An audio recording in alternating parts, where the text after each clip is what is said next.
Um, hold on. I don't know what my PNG is. I need, is it the cat? Thank fuck. Bow, bow, bow. Hello. Hi. Um, there's a rule today. You can't be mean to me because it's my birthday. It's my birthday. You can't be mean. Only Mina can. Um, yeah, that's it. Um, hi, it's me, Kara. I have not done this in a few weeks. Months. No, weeks. Months? Weeks. I think it's weeks. Weeks? Probably weeks. Okay. I got chocolate. I'm not I'm not gonna share it, but it's mine to have. Not for my birthday. This is for me. I bought these. This is just because I'm a greedy bitch, alright?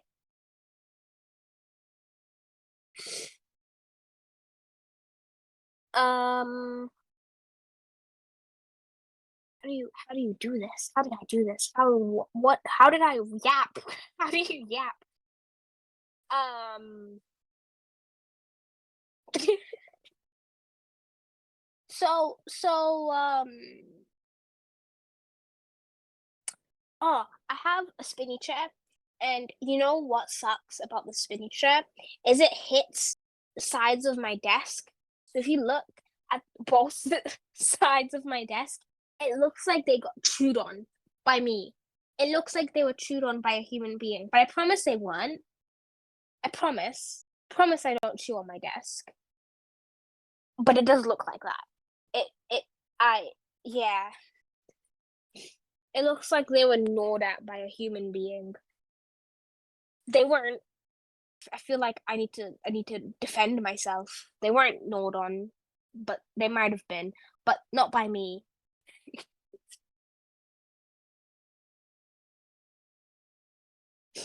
Hey, man, I don't do that in my free time. What if? Yeah, probably. You know what? I do sleepwalk. Maybe I chewed on my desk during my sleepwalking.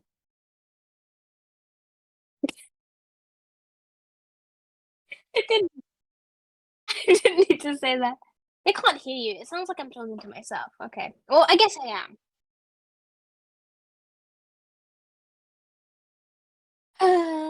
It's okay. I guess I'll just be a crazy girl forever. I'm okay with that though. Better to be crazy than to be lonely. Cause I'm a person, so I'm never lonely.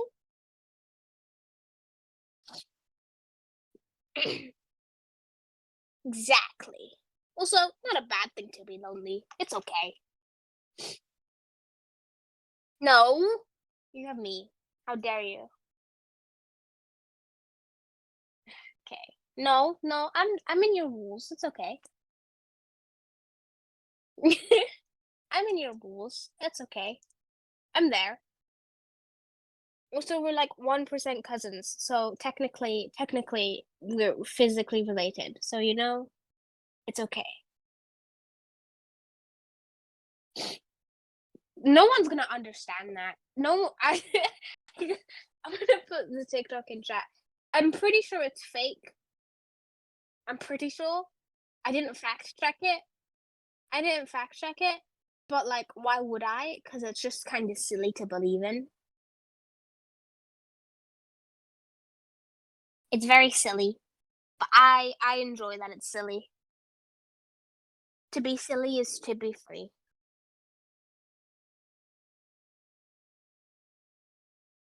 By the way, Mina, your workout playlist absolutely slaps. It slaps. It slaps. It's so good. Guys, guys, guys. Mina has the best music taste, and if you say otherwise, uh, I won't fight you because it's an opinion, but still, Mina has the best music taste. That's true.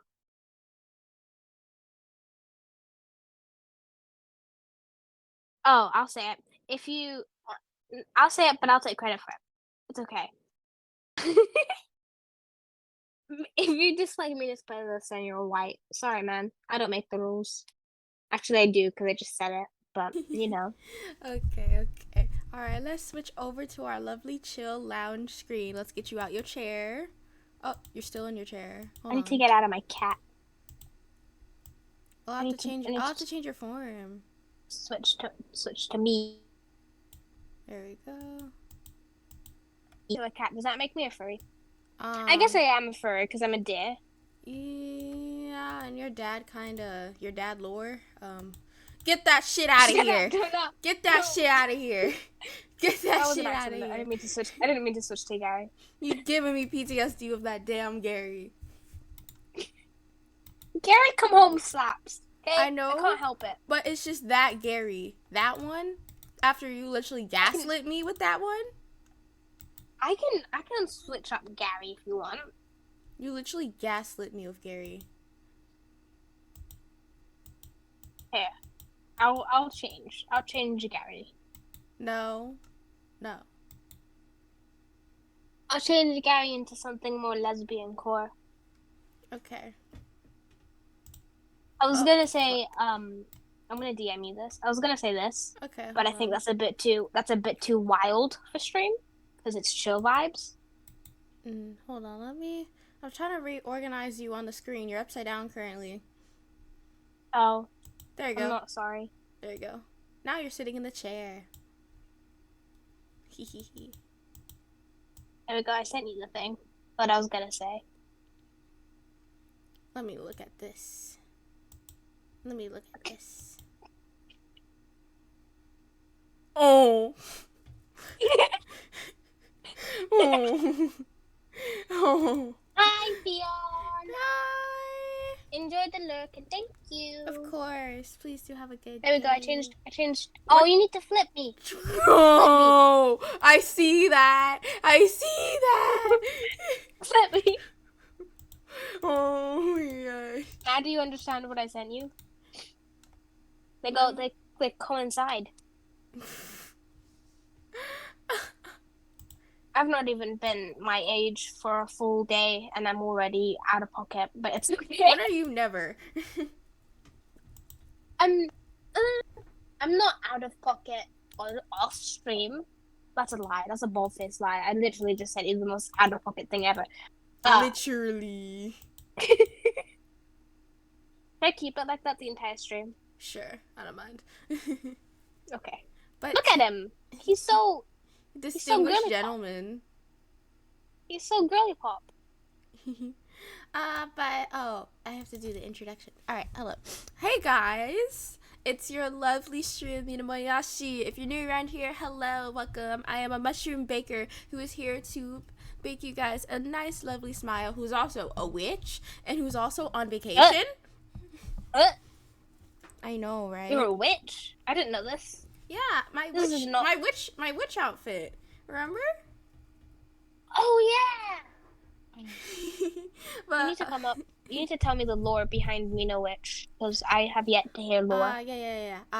So Mina lore time, taking a small detour, but basically my green outfit, it's based on I actually took inspiration from when I lived in Germany, back in the day. And certain outfits in Germany, like I use those type of like corset themes and similar color schemes.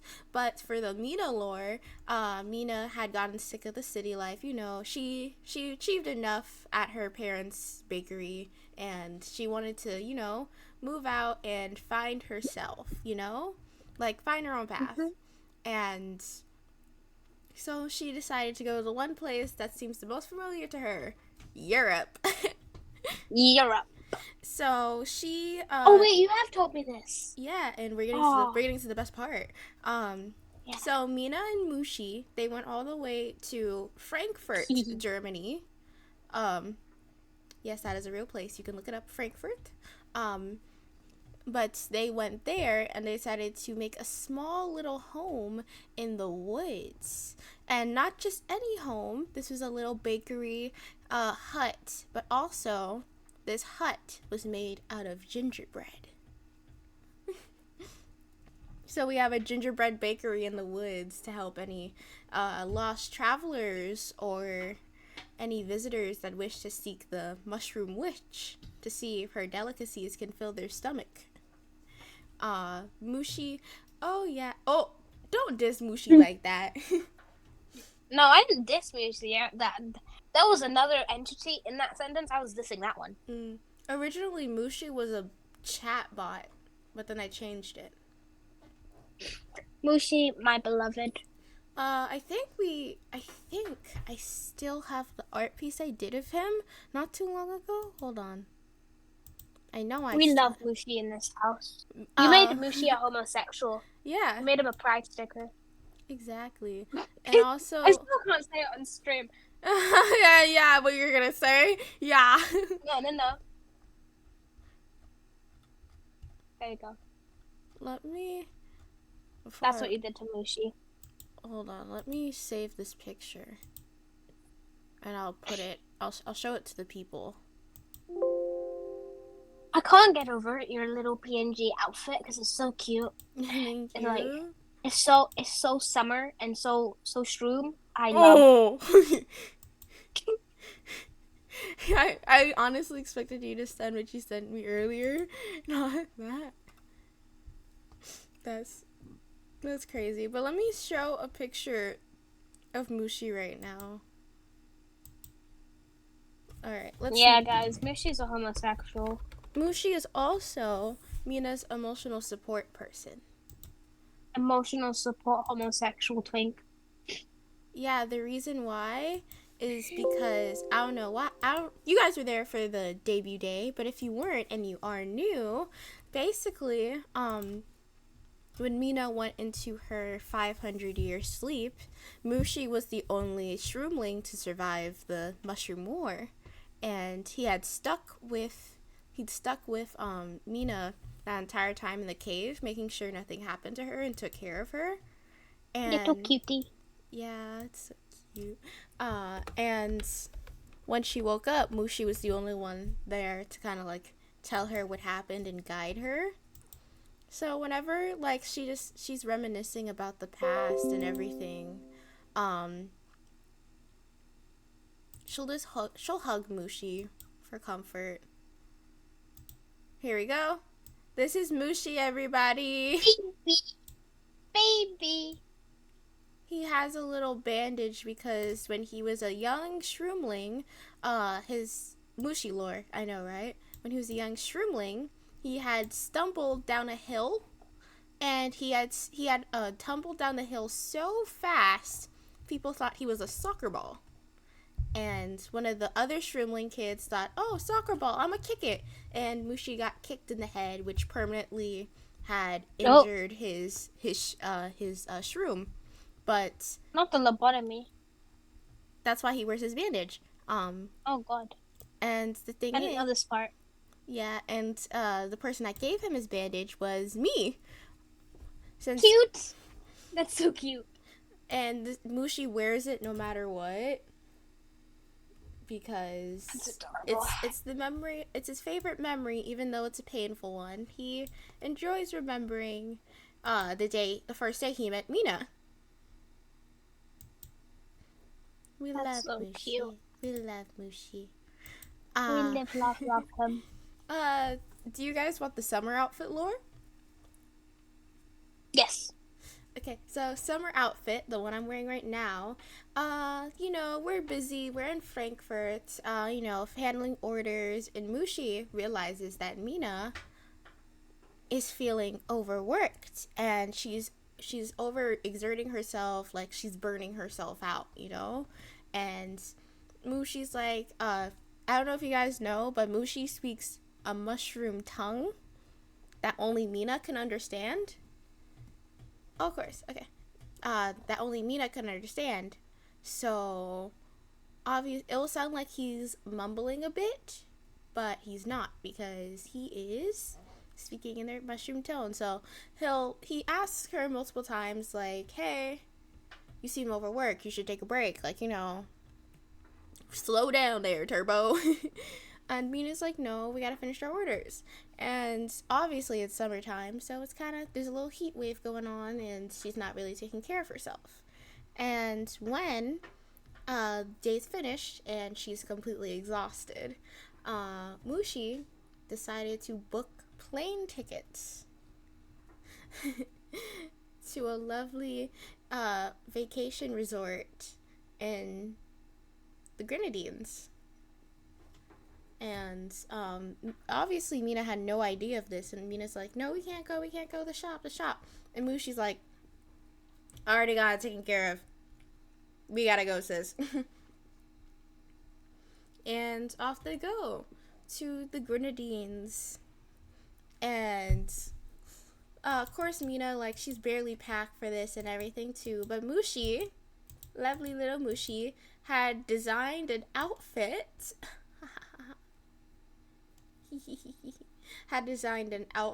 for Mina that's completely, like, makes her feel comfortable and isn't too revealing.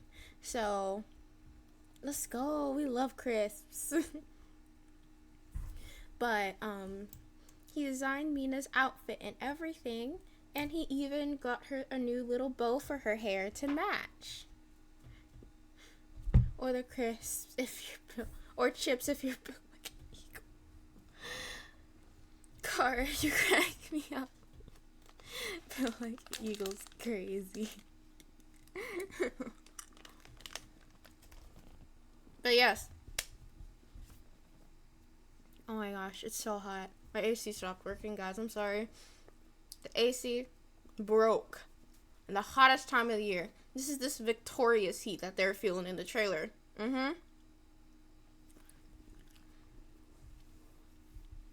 Go call your AC toy, motherfucker, please.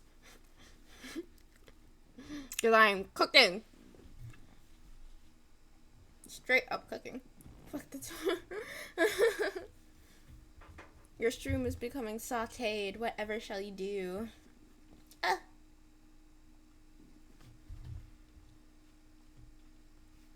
But yes, Mina's currently on vacation with her cute little outfit from Mushi. And we love it. So moving on. I didn't do greetings properly. Let's do that. Hello. My name's Mina. You just got the whole story of who I am, so I won't say that.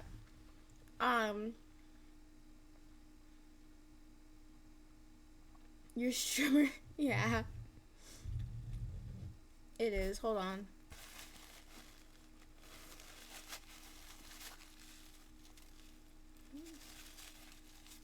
Ugh. Edible windows right there. Ugh. That was definitely needed. But Kara's enjoying the crisps. I'm glad. But if you guys are new around here, you can join. You can follow me on Twitter at Mina Moyashi. You can also subscribe to my YouTube, also called Mina Moyashi VODs. Yeah. You thought it was gonna be the same? Don't try and predict what the magician is gonna do. It's rude. You can follow my VODs there, where you can see all of my streams and get to know me more. And I feel like I'm afraid. There's also all my links in the About Me phase, along with rules that you should also be reading as well.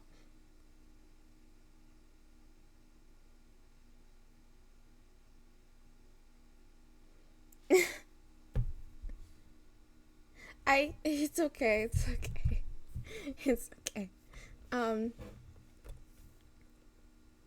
It's in my About, where I have everything set up in my panels. If you do click on the YouTube panel, it will send you straight to my YouTube VOD channel, and it will do that with everything else, like my throne, my Twitter, my Discord, all that, and my TikTok too. Nothing posted there yet, but it's okay. There we go. And you guys can also join the Discord as well and become a member of the Mushroom Cafe. But if you are a returner joining us today, hello, how are you? I missed you. I love you guys. You see, when you follow and you join the mushroom community, you get double greetings. Y'all can't do it like me. Oh, I did miss you. Nor do I. Wait, Kara, Fiona is a returner though.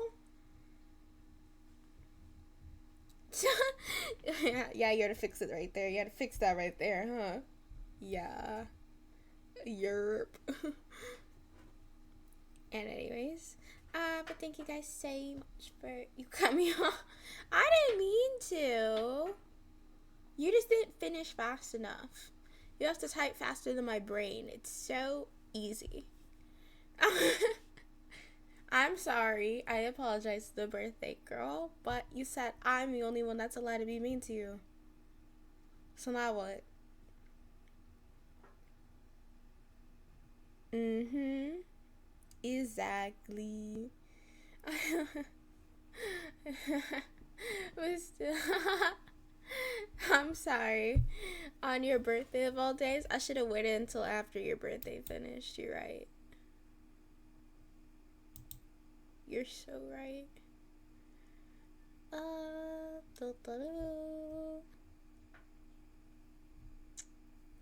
But anyways, guys, how? Wait till tomorrow. You can call me Stupid Freeman more. Okay, I will. But enough about me. How is everybody today? Tell me about your day. I want to hear everything. Tell me everything. I'm good. I ate crisps. That's it. Listen, we love the crisps. It's okay.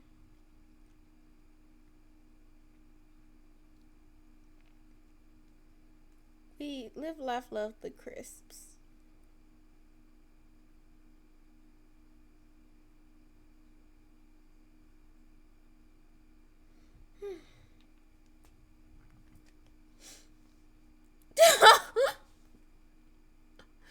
Kara, the sequence of events for that. The way you just went from these crisps, they're so good. I'm a lesbian. Man, I wish my life worked that easy too.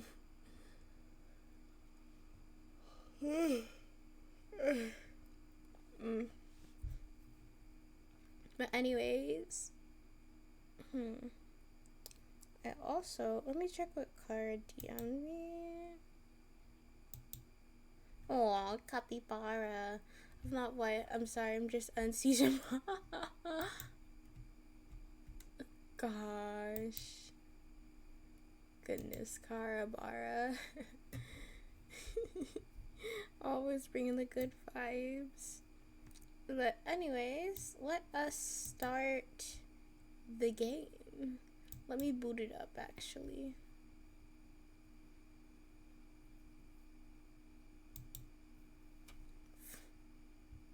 Bruh, you can't even spell properly on this day.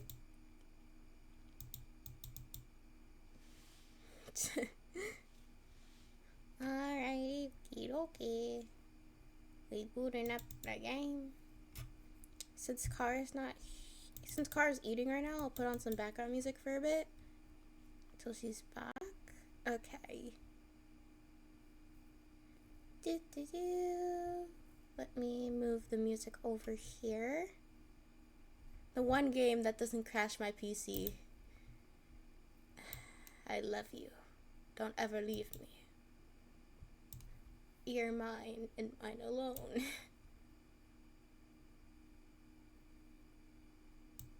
I sounded full yandere there. I did not mean to do that. I just love when a game like wants to work for me and it doesn't give me trouble. You know? When the game doesn't give me trouble, like that's true love right there, you know? Perry. Hello, welcome in. uh, hmm. How do I say your username? I want to ask before I say anything. Would like to know before I make a move.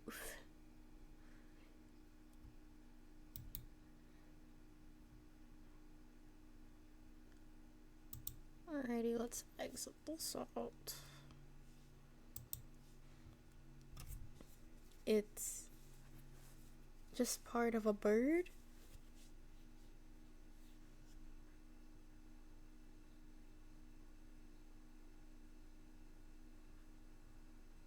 The peregrine. Okay. I get it. Okay, thank you. It's okay. I was just like trying to find a good way to pronounce it without saying it wrong. Cause I was like, do I say perer or perir or paracaca? But thank you for perir.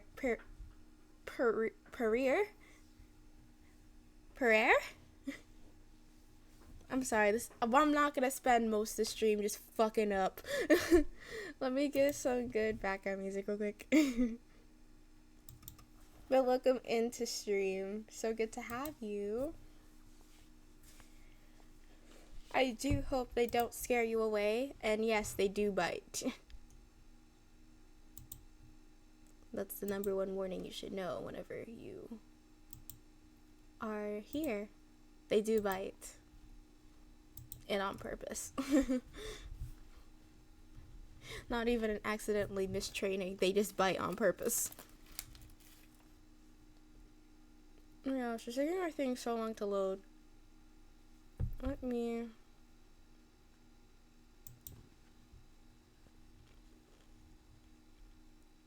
Here's my playlist. Okay. Let's set the volume a little bit down.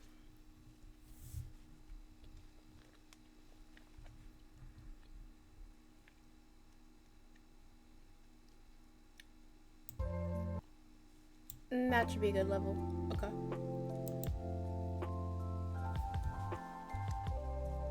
We love parrots. Parrots are so cute. I remember my friend used to have one.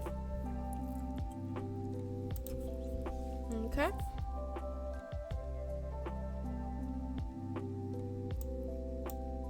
That's the wrong screen.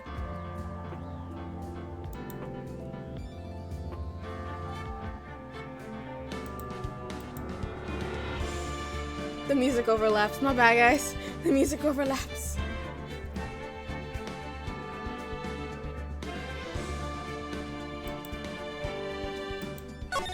The music overlaps. Hold on. Let me turn it down a bit.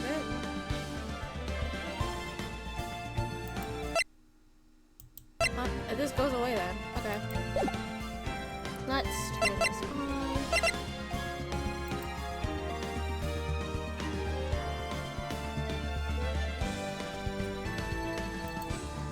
Alright, let's move. Car can stay there, that's not too bad.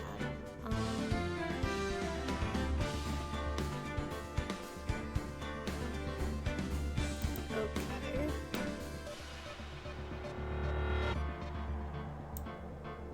There you go, and Kara can stay on the side. You and your Gary looking ass. Okay, I can look at chat. What's up?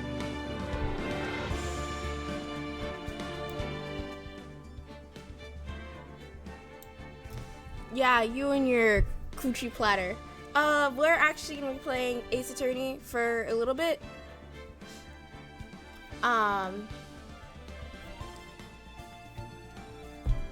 Okay, I'm back reading, so I know what's happening. Okay.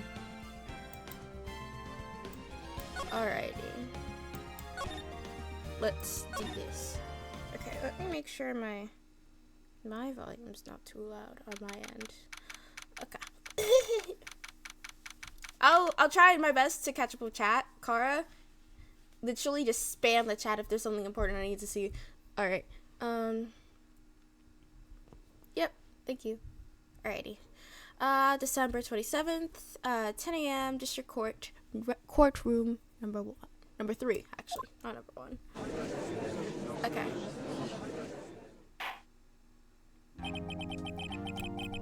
Oh gosh, I forgot to have the voice act for this. Okay. Court is now in session for the trial of Mr. Miles Edgeworth. The defense is ready, Your Honor. Hold on, I got you. Let me move over. Let me scooch myself over. Yeah, let me scooch myself over so, I hid your PNG. I got you. I'm trying to find... Oh my gosh, my stuff is so unorganized. This is insane. Hold on. We're fixing stuff. Yeah. Because Kara's PNG is still there. But to fill people in, oh, the game. Okay, to fill people in, right now, this case we're on right now, we don't know who the killer is. That's what we're trying to find out. We still don't know in court. But right now, one of our friends, or rivals a little bit, Miles Edgeworth, is currently being charged for murder. And a lot of evidence is going against him, but we have also received evidence that someone was there on the incident his father died in the D146 incident that happened a while ago. So we're currently going to be learning how that person knows so much about the D16 incident. And Edgeworth, yeah, I made jokes about that when I first read it. My theory is the guy we met, he has a parrot. He has a parrot, yeah. I wonder if the parrot will show up for this court case. But basically, this dude, he has memory problems, but he also seems to like tell his parrot everything. And his parrot said, squawk, squawk, remember D16. And I'm like, how does he know what the D16 incident is? And my bet is the old man is the security guard on and watched Edgeworth's father die in the elevator during that storm. And he was also the one that was in charge of putting the person in jail for D16 in jail. That officer. It will talking animals. Yeah, the talking animal literally saved my ass here. It was very much needed. Okay, the defense is ready, Your Honor. Oh, this is Von Karma. This is our the prosecution. Very well. Apparently the prosecution is ready. Who is the judge here anyway? Exactly. Vampire. He does look like a vampire. Mr. Von Karma, your opening statement. Well, damn. You're not gonna give anything to the class? Very well. No opening statement, so... Objection. Not so fast, Judge. I was taking a meaningful pause before speaking. Right. Damn, he did. Right, of course. A prediction. Today's trial will end in 3 minutes from now. Girl, be so for real. Order! Order! Alright, hold on. My Discord disconnected. Hold on. Alright. It's right there. There we go. Ah, there we go. Alright. We're back. Order! Order! Mr. Von Karma, what is the meaning of your statement just now? What, is he psychic? No, he's just very full of himself, really. We have a psychic medium on our side, though, if that counts. But must you question everything? It would be over in 3 minutes. We have no time to waste. I'll call my witness now. Right. I call my witness, the decisive witness, to the stand. It's the mysterious boat shop owner. Yeah, that's the old man. Witness, state your profession.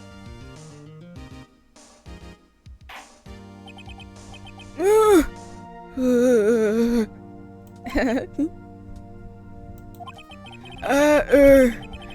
proprietor of the restaurant, the Wet Noodle at Gourd Lake. It's not him. That's the theory. I think he's like the police officer during the D16 incident. So he knows something about D16.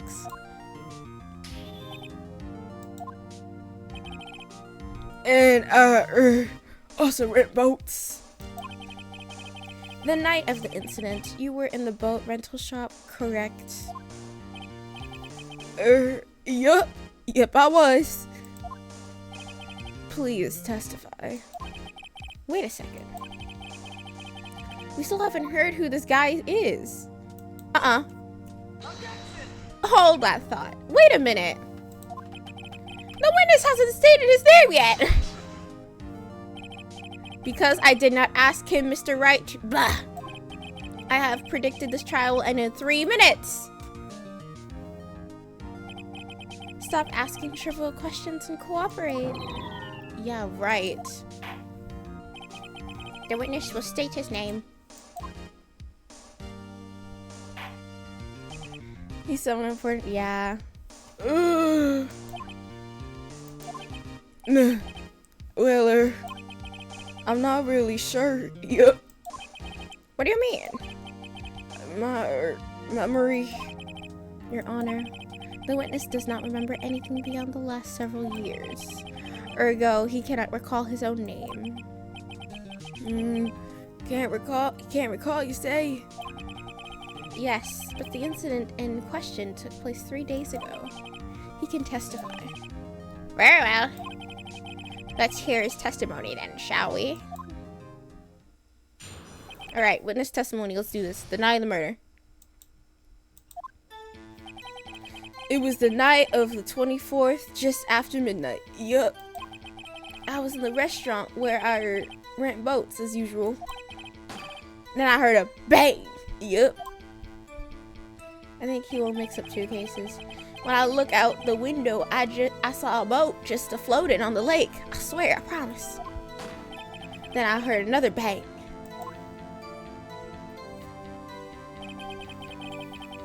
Just about then, the boat comes back to shore and a man walks up to my window. Ooh. Ooh. Gosh.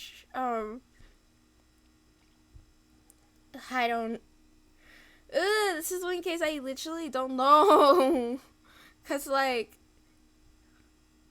we really don't got that much to go against him though. Like, is it just me or is it just me?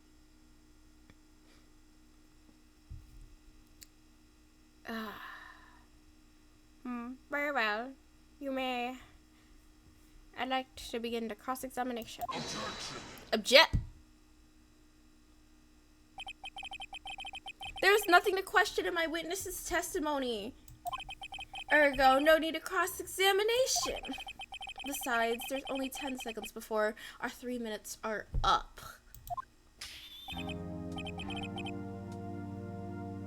Girl, what the fuck? Like, judge your verdict now. Yes, Mr. Wright. Sheila.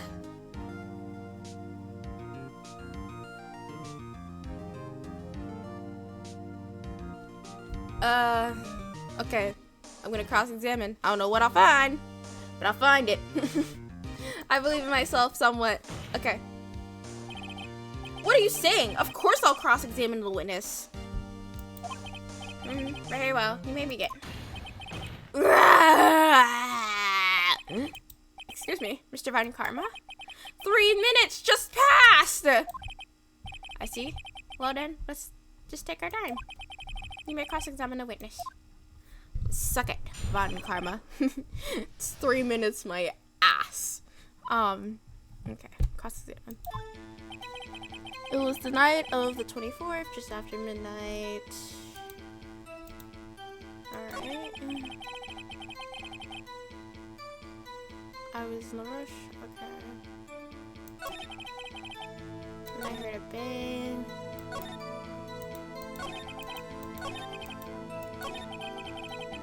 Alright. Okay.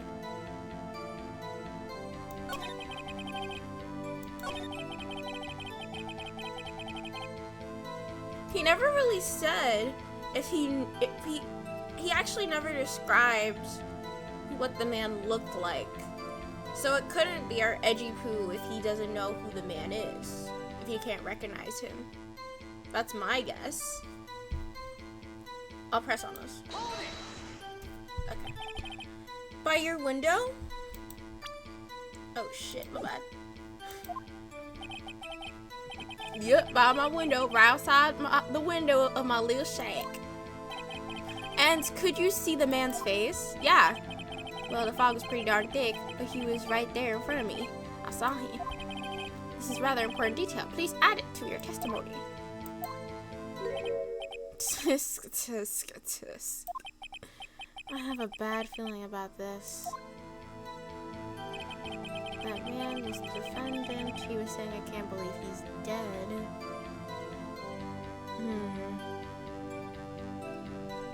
Let's press on that. Are you sure?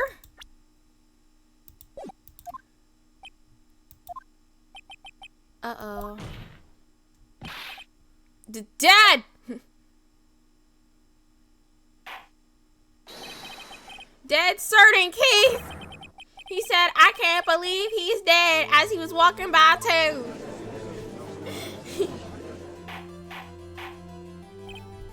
Witness, are you sure that person you saw was Miles Edgeworth? It was him, that Edgeworth boy.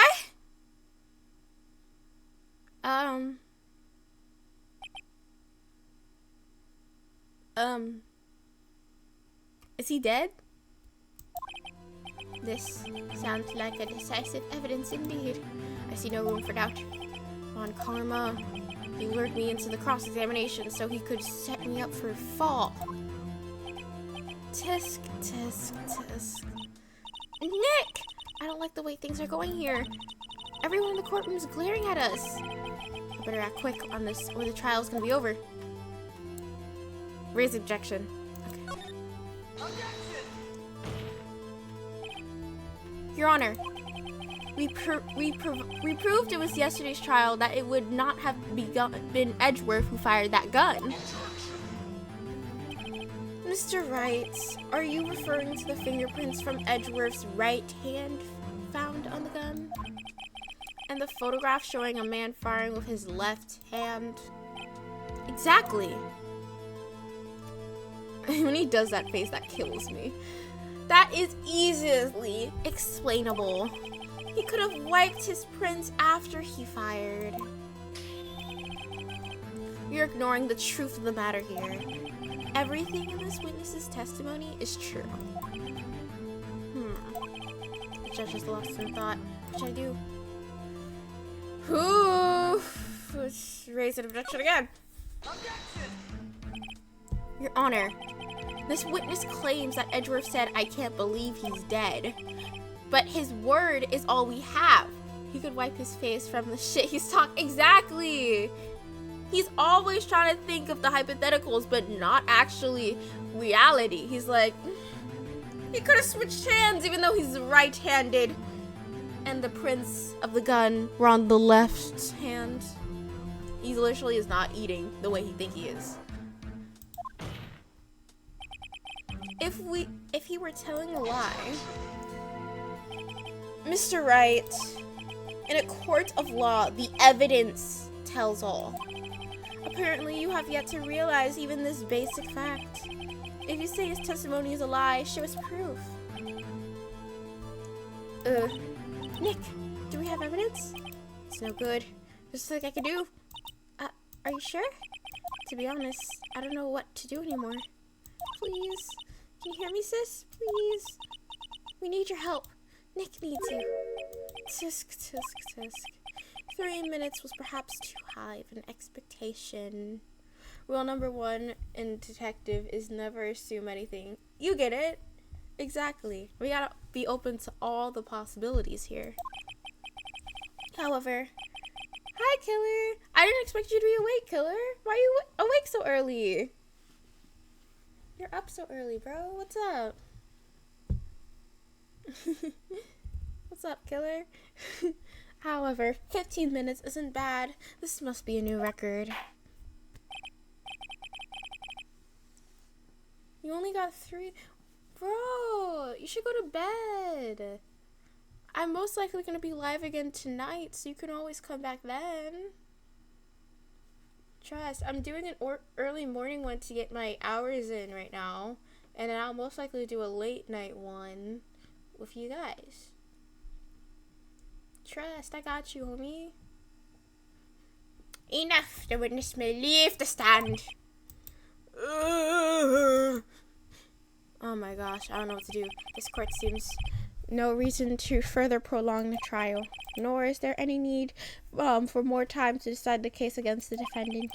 This case is extremely clear, and I see no room for a misinterpretation of the facts. Wait, no!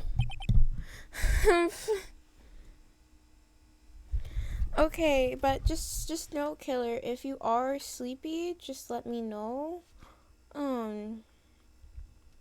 Just let me know, and please do go to bed. I promise you, I will be up this morning, and I will be live again later tonight. This court finds the defendant, Mr. Mouse Edgeworth. Oh!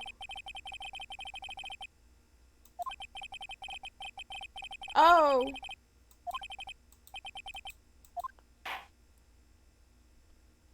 Did I just get a game over? Wait! What? What? What? What? Who was that just now? Me! Huh? What? Larry! Larry! Oh my gosh, Larry! Larry? What are you doing here? Listen, you gotta listen to me. I was there in the park the night of the murder. He solos. I wasn't sure about it until yesterday. But today I remembered it.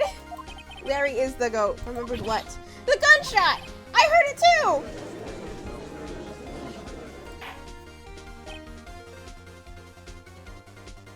Whoa.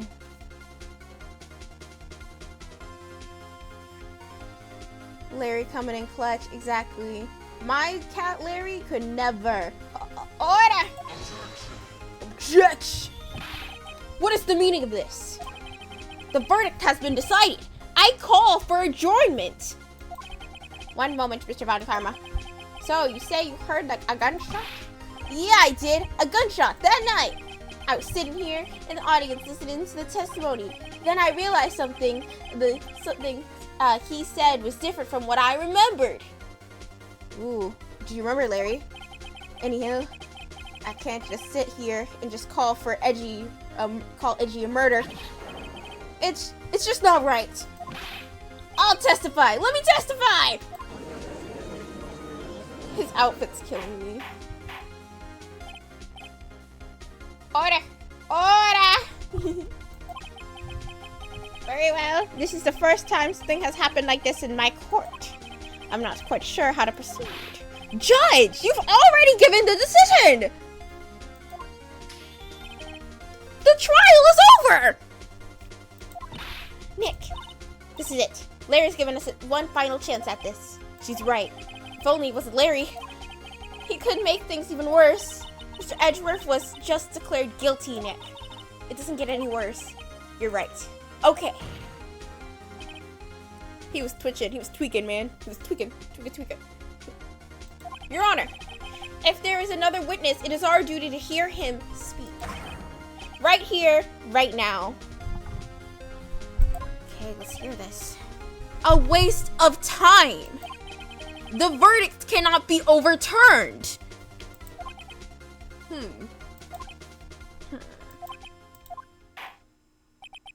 Allow me to speak my opinion. In all court proceedings, it is our duty to prevent an inaccurate verdict. In order to make sure no mistake has been made, every witness should be heard. What is this? I withdraw my previous verdict of guilty.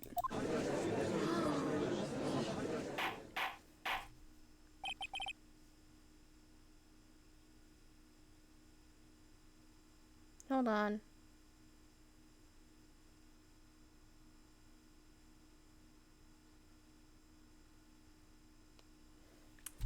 Mr. Von Karma, I order you to call this new witness to testify.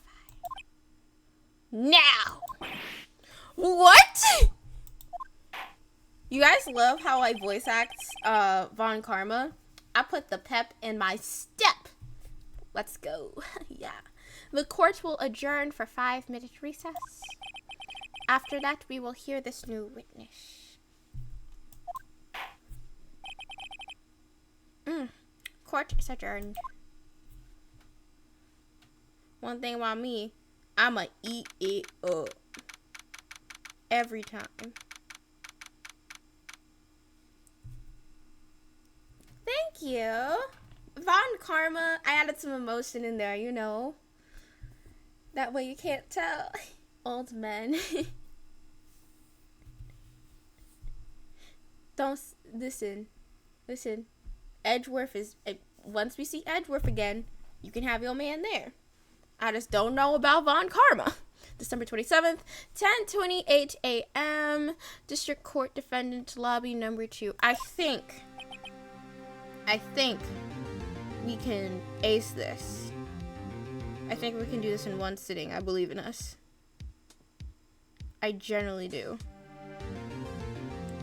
We could finish this whole episode in this stream if I wanted. Woo. That was too close. Edge. There's Edgy Poo. Sorry to keep you on the edge of your seat like that, Edgeworth. See what he did there? Edge. Should you cheat? You're allowed to look and see who's guilty or the case reading and stuff. You just can't tell me and stuff because I want to solve this on my own. You just can't tell me. You can look yourself, but you just can't tell me until I find out. Sorry to keep you in the I've seen worse. Yeah, right, Edgeworth. You're sweating bullets.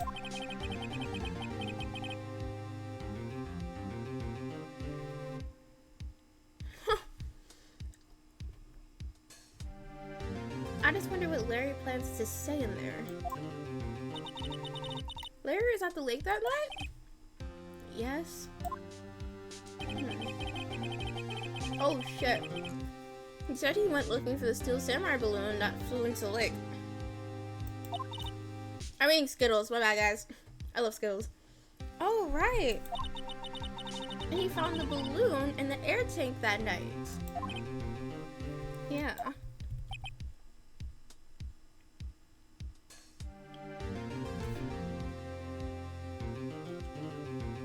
Wait, you do got a point there though. You do got a point. Hold on. Theory time. Okay.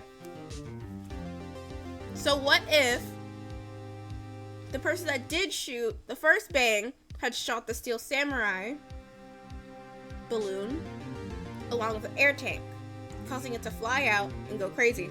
And the second shot was the dude getting shot. So the first shot was not Edgeworth. That is my bet. Or the first shot was someone trying to shoot Edgeworth and he defended himself. That is my guess too.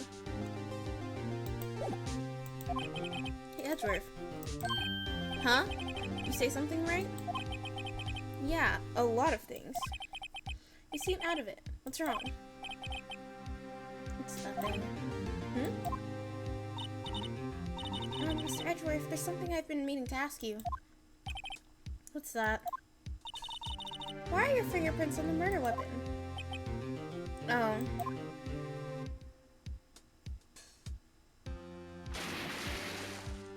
Oh shit. When he fell into the lake, I went into a daze. I couldn't understand what just happened. I couldn't think straight. Then I saw the pistol lying on the floor of the boat in front of me. I picked it up without thinking. Wait! What if it's the dude? What if it was the dude that killed Edgeworth's dad, and he was out of jail by then, too. Like his serving was up, his time was up, and he had called Edgeworth to the lake, and was like, "Hey, I just want you to know I am remorseful for what I did to your dad, and I'm going to make amends." And he shot himself in the chest. And when he fell into the lake, Edgeworth picked up the gun. That's not bad, ain't it? It's not bad. I didn't have a reason, really. I see.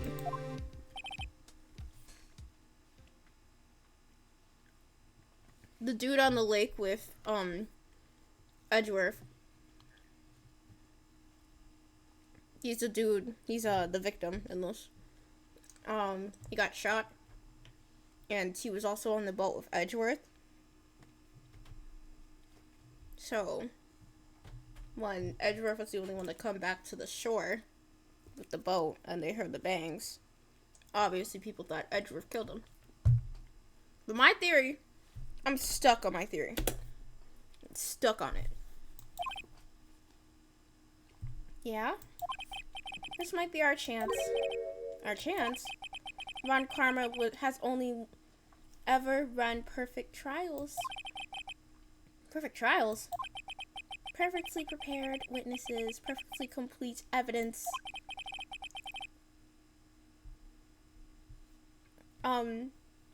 Currently we don't know the connection yet, but I feel like we're gonna find out soon. That's why I have my bets the dude who died. When we pull up into the courtroom, I'll show you every evidence we have to pull up for you as well.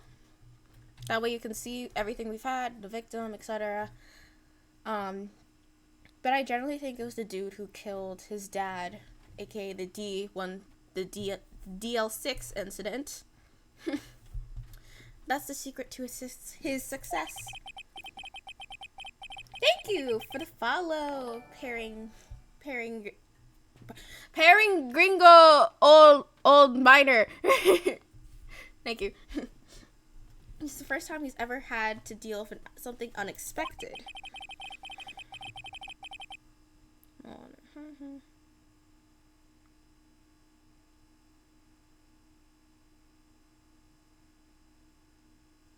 Hold on. I'm ordering food, guys. I'm sorry. I'm hungry. I can't work in these conditions. I'm hungry.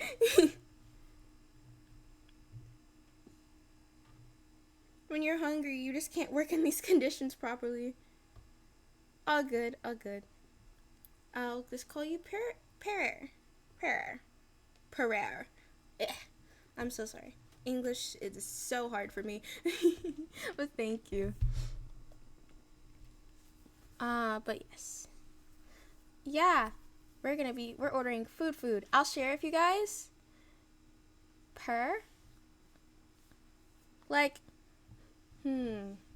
I'm thinking. I can give you a funny nickname or a cute one.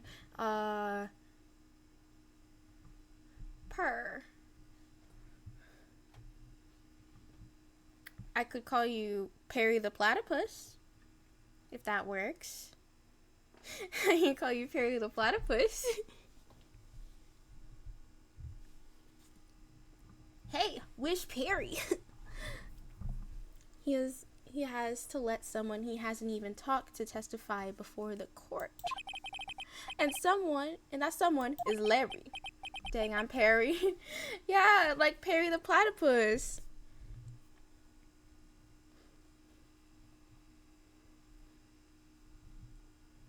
Hold on. Hey, where's Perry? I love Phineas and Ferb, man. Phineas and Ferb is my life. I love Phineas and Ferb.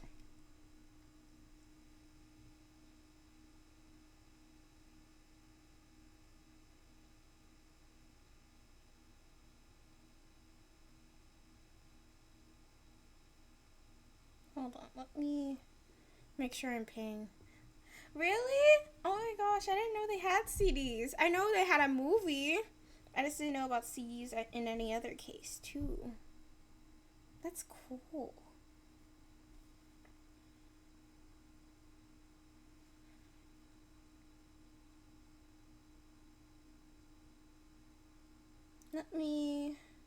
My sister's picking up my order, so I'm having her describe his car. What car she's in right now.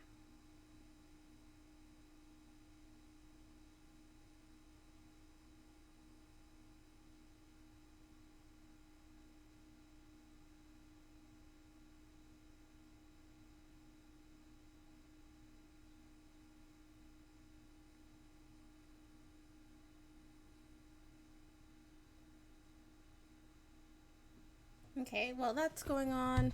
What are you getting at? It's likely his testimony will be full of holes, right? That's right, Nick!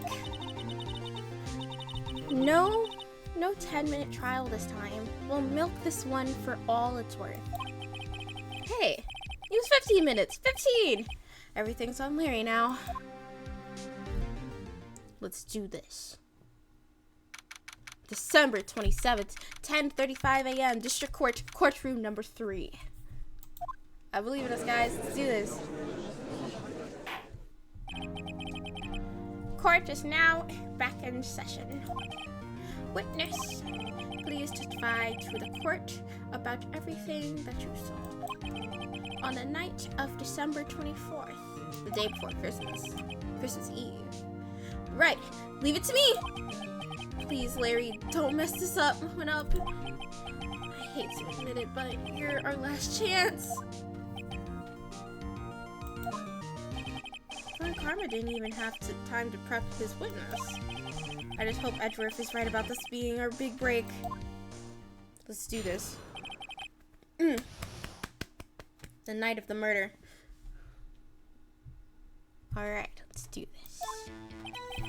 That night, I was out in a boat on the lake. I was looking for something and I found it. So I quietly slipped the boat back in the rental shop dock. Then, just as I was thinking about going home, I heard this bang.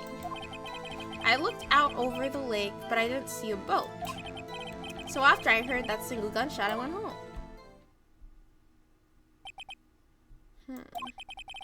That was unusually vague testimony, even for this court. In any case, Mr. Edgeworth, you may begin your cross-examination. Okay. Let's do this. Yes, Your Honor. What's wrong, Nick? It's Larry! I have no idea what he's going to say if I press him! I'm a little scared. Well, we've come this far. There's no way to go but forward, Nick. His face kills me. He just looks so dead inside. Not a single thought in his mind. Head empty. That's crazy. Okay. That night, I was out on the boat of Soul. Oh shoot, I forgot to show evidence and shit to you. So, this is obviously our attorney badge. This is Lotta's camera set to automatically take a picture when a loud noise is detected. Faces the lake. Robert's autopsy report. Time of death. Sometime on the 24th or the 25th. Shot from approximately 1 meter away. Okay. This is the photo that was caught. Taken automatically on 12/25 at 12:15 a.m. Second lake photo shows an empty lake taken automatically on 12/24 at 11:50 p.m. Misty Phase photo, an old photograph, DL6 Incident Exhibit A is written on the back. Gordy Lake article about a monster sighted at Gordy Lake. Overhead map of Cord Lake. Pistol bullets found in the victim's body. The ballistic markings match the murder weapon's barrel. pistol. The murder weapon is a .22 caliber, fired 3 times. 3 times. 3 times. What do you mean 3 times? There were only 2 shots. What happened to the 3rd?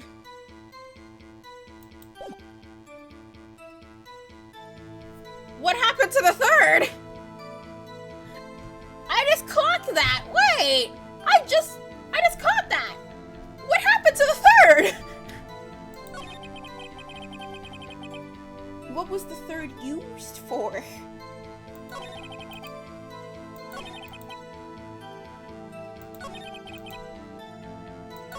You didn't see the boat for the first bang.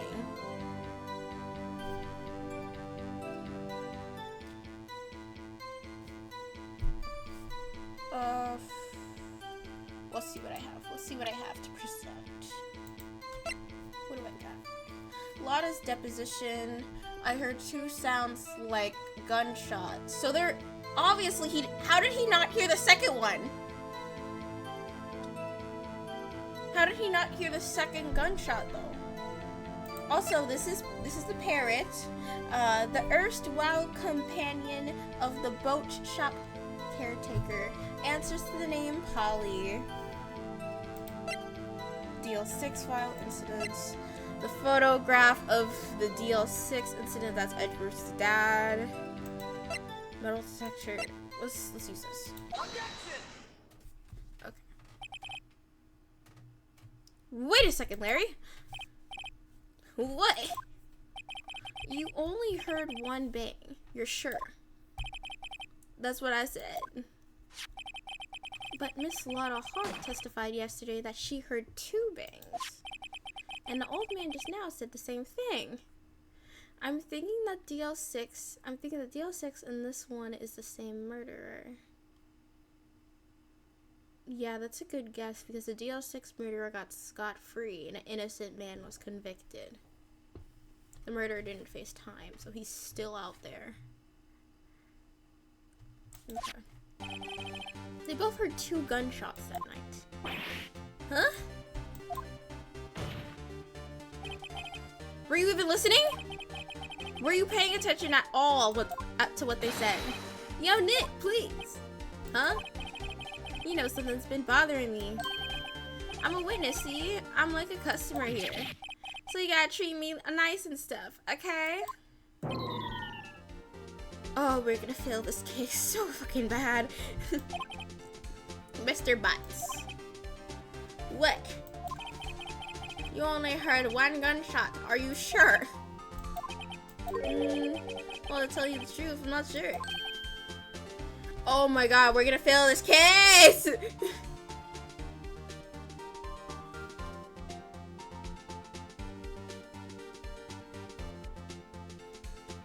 The gun was an old gun? No, it was the .22 caliber pistol.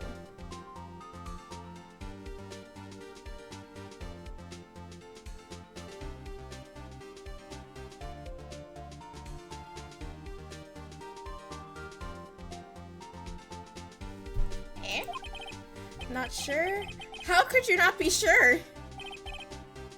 Yeah, well, I might have missed the other gunshots. Or did he hear the 3? We're gonna fail this. We're gonna fail this so bad.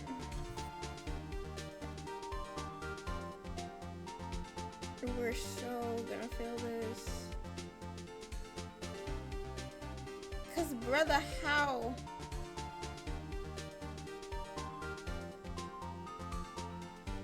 We need a notepad.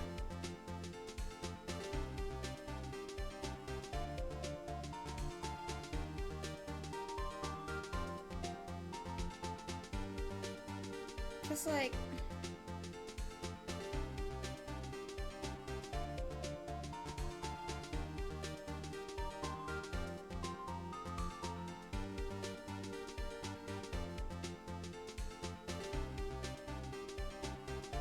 Okay.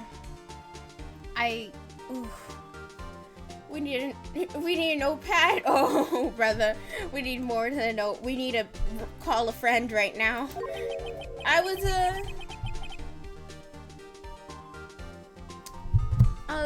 listening to something else. What was? Ugh! Something else. My radio, dude. And with my headphone.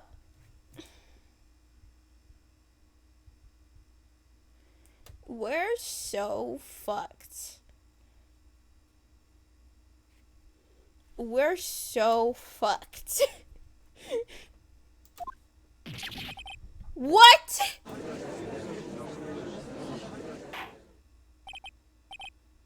Order! Order! And stop that booing! They were booing him!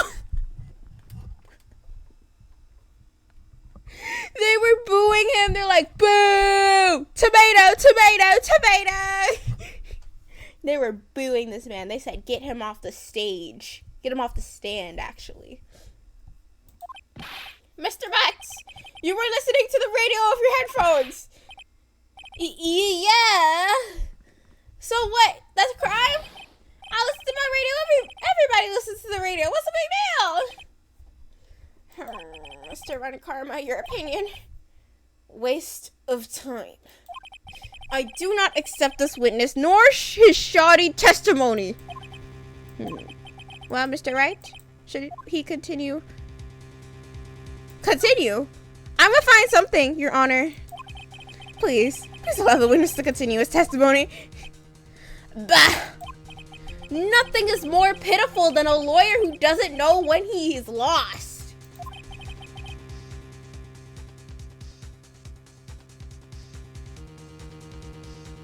Please, just shoot me. Think he's lying?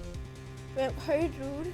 I think the vampire dude is sick and tired of Larry because the thing is, for him, he couldn't have prepped his witness to say what he wants them to say. Or look at all the evidence and like hide certain bullshit for evidence. So that's why he wants Larry off, because he does not know what to keep Larry from not saying, etc. You know? Very well, Mr. Butts. Please give your testimony and be sure to include details like your radio. Ooh, right, leave it to me. I wouldn't if there were any other way out of this, believe me. When this testimony, what Larry heard. It's lonely being alone on Christmas Eve. That's why I was listening to an all-request show on the radio. See? An all-request. Okay, so nothing is more pitiful when a lawyer is making things perfect and lying about evidence. Yeah. I wouldn't be surprised if Von Karma wasn't involved, you know? I feel like he's involved somehow. That's my thing. That's why I was listening to an all-request show on the radio, see? I was listening to it real booming loud, like, but I'm sure I heard the gunshot. I remember exactly what the DJ was saying when I heard it, too. I want to press on what he heard. Yeah, that's the big problem. Can a man listen to his radio in peace? Isn't this a free country? Yeah, I'm about to press on him to say what the DJ was saying. I can't believe Larry has no idea what the problem here is. Judge, can you believe a word this witness says? What he heard was probably nothing more than a drum beat from the radio. Sure enough, it is difficult to believe his testimony. Wait, Your Honor! The witness said he remembers exactly what the DJ was saying when the gun was shot. Excuse me? DJ? An announcer. The guy who says things on the radio. Anyway, what this means is when he heard the sound, no music was playing. The DJ only talks between songs, so he could have heard the gunshot from the lake. I'd like to cross-examine the witness, Your Honor. Very well, Mr. Wright. I can't believe I'm continuing the charade. Let's see what the DJ was saying. It's lonely being alone on Christmas Eve. Let's press on this. Okay. What did she say? Mr. Wright, please cease these pointless questions.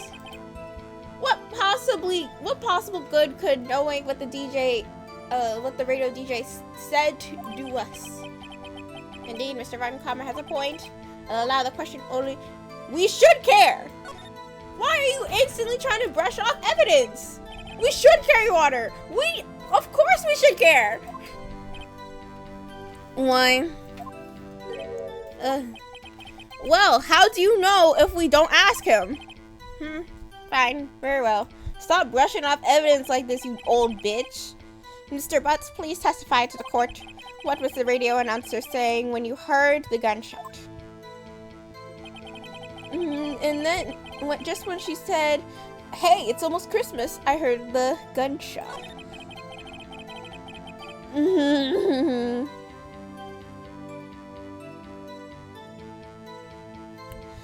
Alright. But there's a gleaming ray of hope in there. I've got to press it until we get to the bottom of what happened. Old man versus old lawyer old man. Exactly.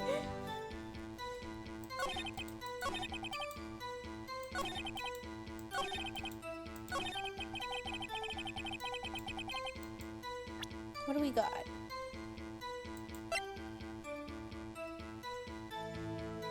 Wait a minute. Wait a minute. Hold on a goddamn minute. Just when she said, hey, it's almost Christmas, she heard the gunshot. But the two gunshots went off after midnight on Christmas. Something ain't right. Something ain't right here. Larry, are you absolutely sure what you're saying is correct? What's the face? You look scary, dude. So he heard the first bullet. Wait, you got a point there. That means Lotta must have heard the last two. Larry must have heard the first. That's why the gun was fired 3 times! Larry was the only one that heard the first one. Lotta heard the last 2. Oh my gosh, you're a genius. You're a genius, Perry. You're a genius. I could kiss you right now. You're a genius. Huh? What's with the face? You look scary. Hey, if you're trying to scare me, you better know I don't scare that easily. Is something the matter, Mr. Wright? Your Honor, did you hear what the witness just said? The DJ said, hey, it's almost Christmas when he heard the gunshot. Indeed, and almost Christmas means it wasn't Christmas! Do you realize what this means? When he heard the gunshot, it was still Christmas Eve. That would seem to be the case, yes. The pistol. But that contradicts the 2 testimonies that we heard so far, Your Honor. Both Miss Hart and the old man said it was after midnight when they heard the shots. In other words, when they heard the gunshots, it was already Christmas. This is clear. This is a clear contradiction, Your Honor.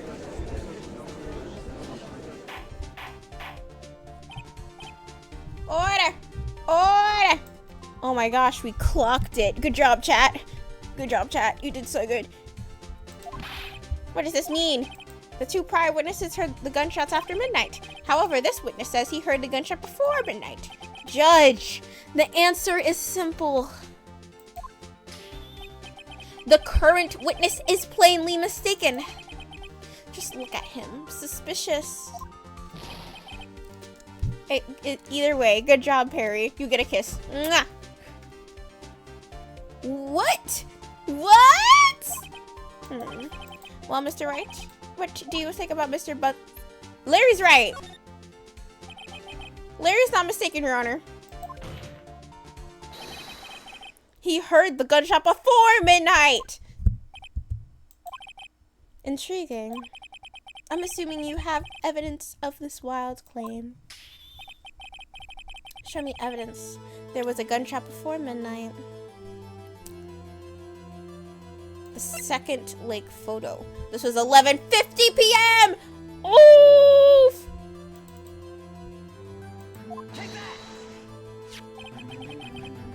Look at this photograph. This was taken by our witness yesterday, Miss Lotta with her automatic camera. The timestamp on the photo reads December 24th, 11:50 p.m. Oh? But there's nothing on the lake in the picture.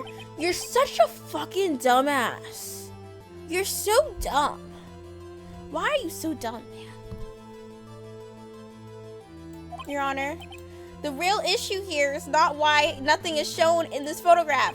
It is why this photograph exists at all. What do you mean? Oh my fucking god, do I have to spell it out? Your Honor, this photograph was taken by an automatic camera. That camera was set to go off in response to loud noises. Aha! Correct!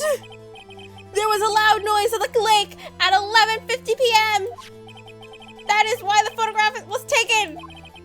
In other words, when Larry heard the gunshot, it was most definitely still Christmas Eve. Indeed, it would seem that is the case. Then where does this leave us? Miss Hart testified that she heard the gunshots after midnight. Are you claiming she was mistaken? Not at all, Your Honor. In fact, the camera was triggered at 15 minutes after midnight. Your Honor, the nights there were 2 gunshots set with a 25-minute pause between them.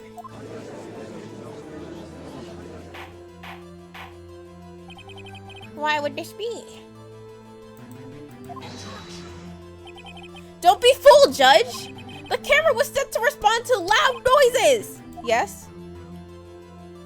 Oh, I hate that face. There is no proof that the loud noise at 11:50 was a gunshot! Why the witness could have sneezed triggered the camera! Hey, my nose was clear that night, man! Don't be stupid, vampire. Exactly. Very well, Mr. Wright. There's no turning back now. Your Honor, the plaintiff's lawyer is a doodoo head. Have his balls smashed. Speak on it, Azul. Speak on it. There's no turning back now. Can you provide that the loud noise at 11:50 p.m. was indeed a gunshot? The gun! The gun! The gun! The gun! The murder weapon, a .22 caliber, fired 3 times, bears prints of Miles Edgeworth's right hand. 3 gunshots. Larry heard the bop, bop, bop, bop, first one, and then the second 2, the old man Alana heard the bop, bop, bop. Pause. Bop, bop, bop. I got this solved. I'm so smart. Let's do this. Bailiff, whack his pee-pee. As soon as I saw what Azul said, that just reminded me of that. Bailiff, whack his pee-pee.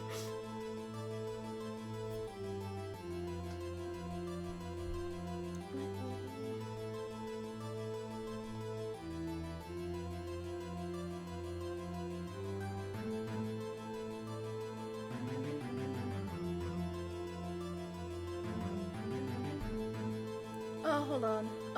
Just saying, but can you go to options and set the text box to high? Hold on, let me check that real quick. Let me try. Alright.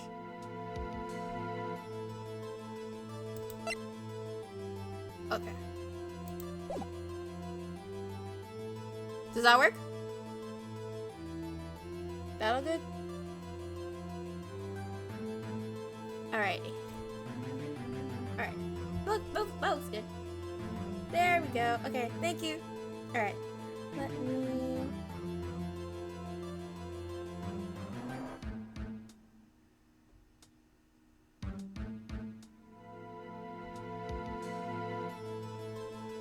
Okay, I just had to submit my order, and we're gonna go.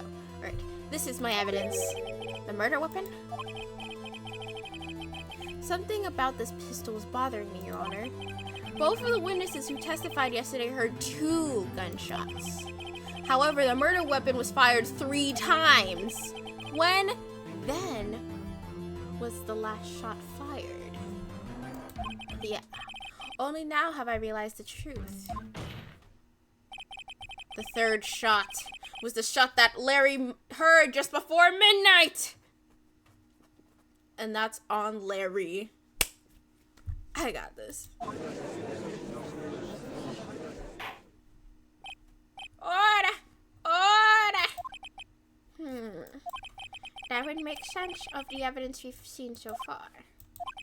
However, this leaves me wondering exactly what happened the night on the lake. Exactly. If this is true, there were 2 sets of gunshots separated by 25 minutes.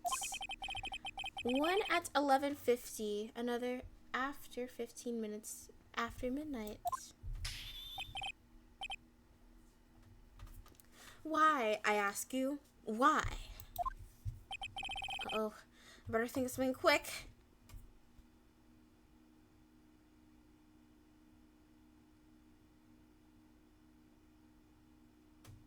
Ooh. Ooh. Alright. Wait a second. Gunshots separated by 25 minutes. Ah! What's wrong, Nick? Homie? Homie? You wanna tell me? You wanna tell me? You wanna clue me in on this? Wanna clue me on what we're thinking, Nick? I have it. Huh? Remember the case with the Steel Samurai? Huh? Yeah, of course I remember. The parrot did not commit the murder. The parrot did not commit the murder. The murderer in this case has the same idea as the murderer in that case. What do you mean? Maya! Yes? If we don't figure this out now, we'll never overturn Edgeworth's guilty verdict. I've got a hunch, and I'm going on a run with it. Right, I mean, is this safe? Safe. We've already gotten a guilty verdict. We have nothing to lose. Nothing to lose. You just watch and let me know if I say anything that sounds fishy, okay? Right, Nick. Your Honor. Yes, Mr. Wright. The testimony just now has cleared up this entire case.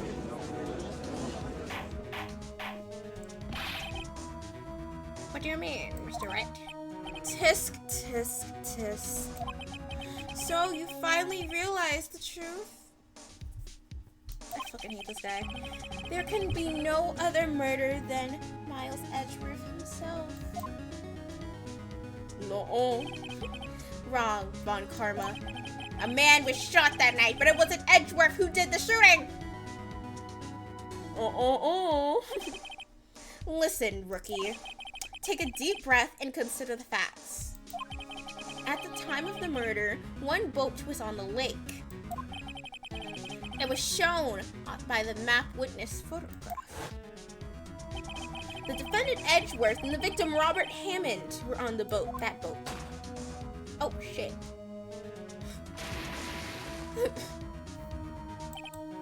There was a gunshot fired on the boat and Robert Hammond fell into the water. The distance of the shooting was 1 meter. It couldn't have been a suicide. Well, the guilty part has been the other man on that boat. I admit it is hard to imagine any other possibility. Yes, but this assumes that the victim was shot at 15 minutes after midnight. What do you mean by that, Mr. Wright? We have a photographic evidence of the time of the shooting.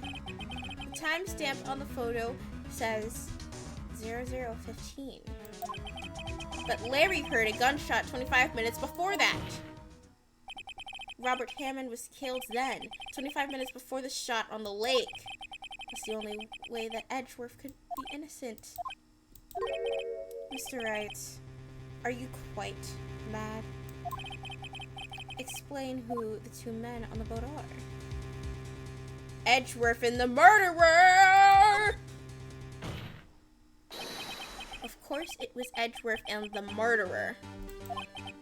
After the murderer killed Robert Hammond at 11:50! The assumed guy stories of Mr. Hammond and met Edgeworth. Whoa! Whoa! Hold on a second. What? Are you serious? Yes. Edgeworth didn't tell us why he went to the lake that night. However, I have a hunch.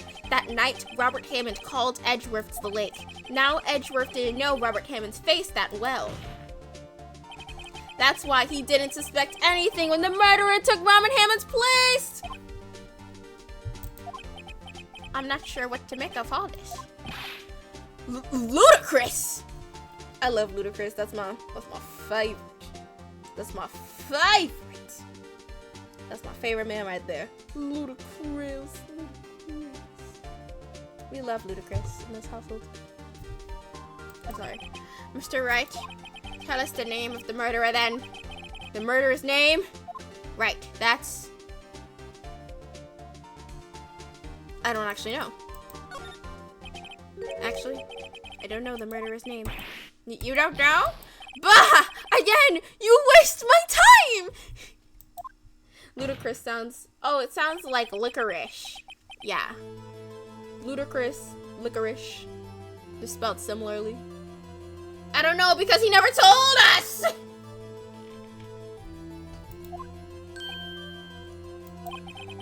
The murderer is the caretaker of...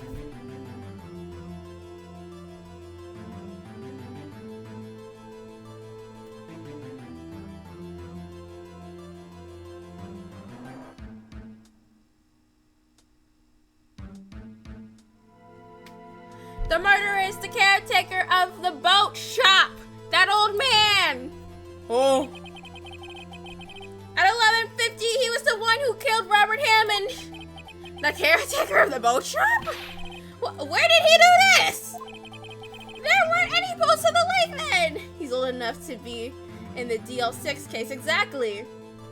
He was obviously involved.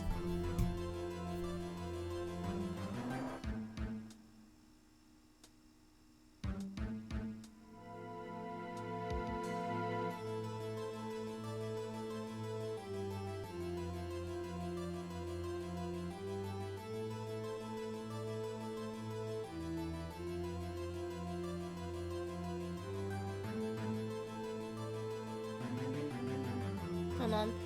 My food.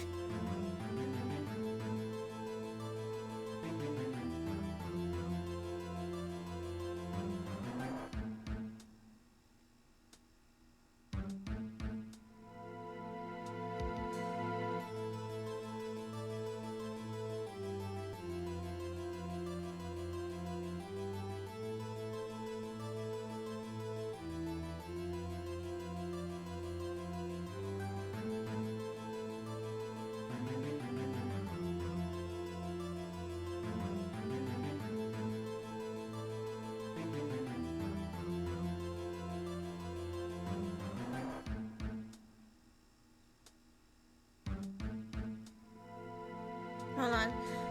My order canceled itself, so I'm redoing it.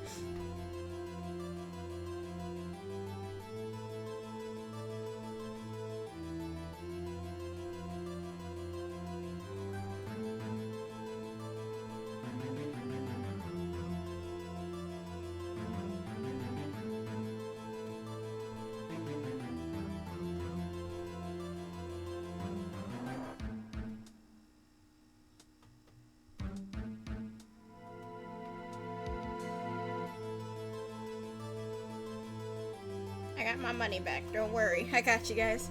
Please do grab a snack and eat. I'm gonna do my best to finish this. I'm gonna do my best to finish this in time.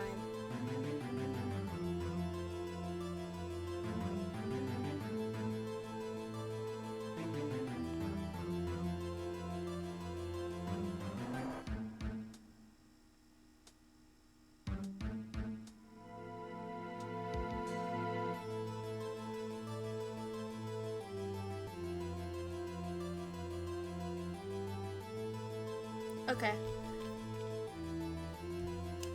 Don't worry, I got this. Don't worry. Go get some food, please. I'll still be here. There haven't been any boats in the lake then. Why would he have to go all the way out on the lake just to shoot someone? May may I suggest that the real scene of the crime was not on the boat? What?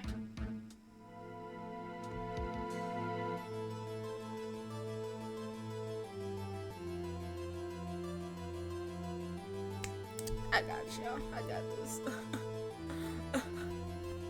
What?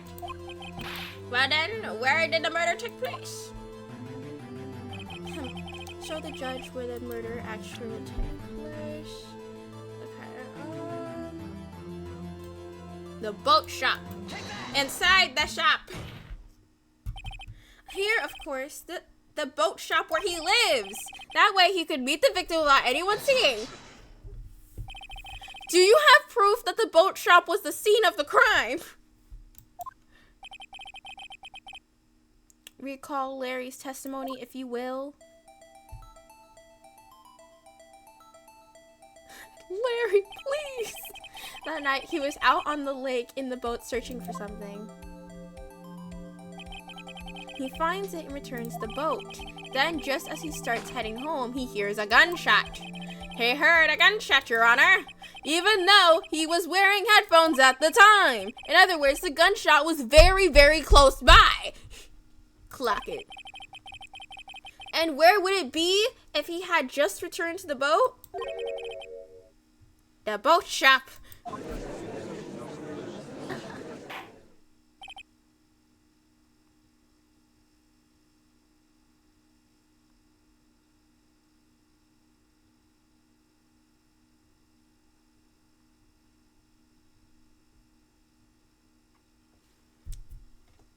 Mr. Wright, what happened that night on Gourd Lake?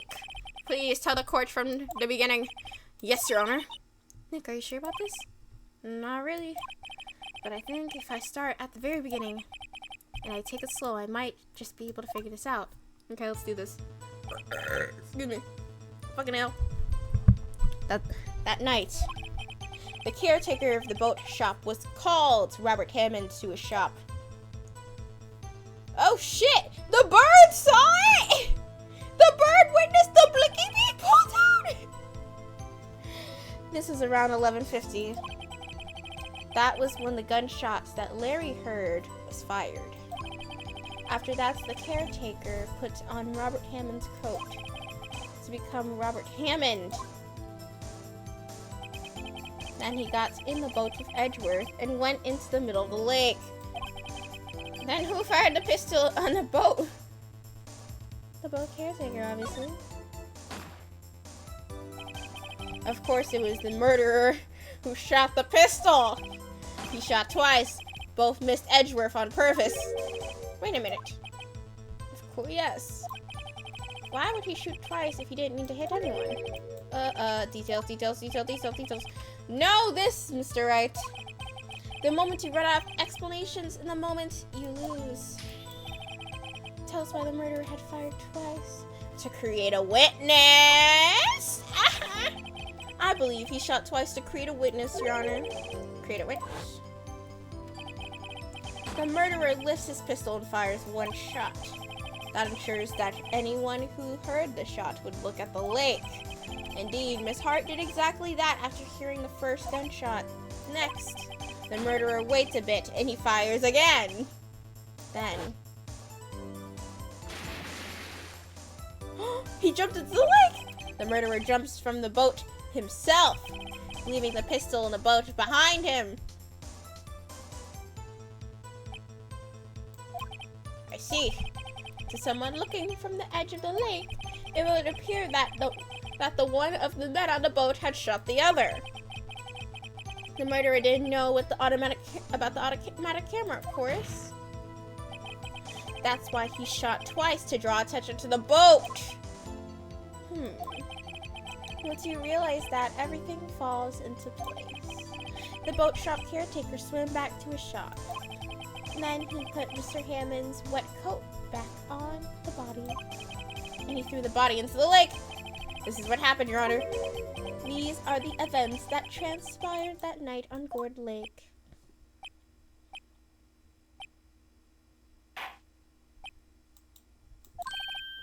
Bailiff! Bring out the witness from before. The boat caretaker, quickly!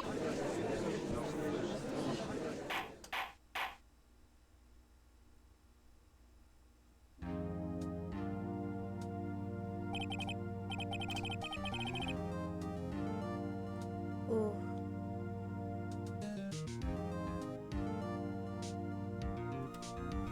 Very well. While we are waiting for the caretaker, I would like to ask the defendant, Miles Edgeworth, a few questions. Mr. Edgeworth, please take the stand.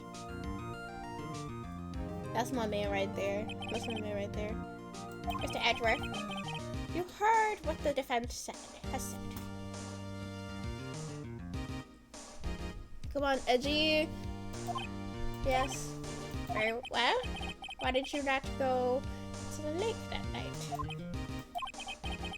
The right said was most correct. Astonishingly so, actually. Yes. Several days ago, I received a letter. The letter was signed Robert Hammond. He asked me to come to the boat shop by the lake at midnight on Christmas Eve. He said he had something very important to discuss with me. Something important. I'm sorry. I cannot say what it is. Your Honor, sir! Bailiff, we are conducting trial here. I ask you to remain quiet. The witness has disappeared. He isn't at the boat shop either.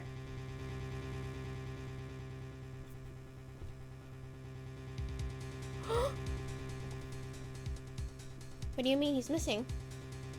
Oh, shit. What? What should I do? Find him quickly. We cannot allow him to get away. God.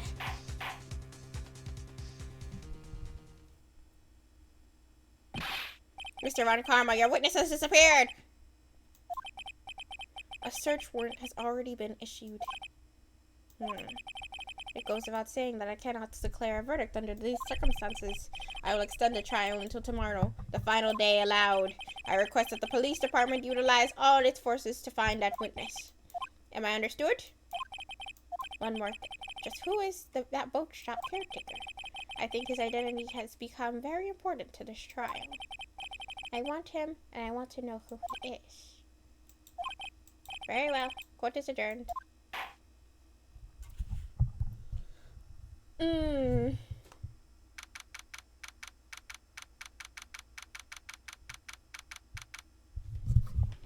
December 27th, 1:22 p.m. District Court Defendant Lobby number 2. Yay, Nick, you did it. Old man wants old man kinky. Old man Yowie. We stand. We stand, old man Yowie. Yeah. Well, at least we got out from...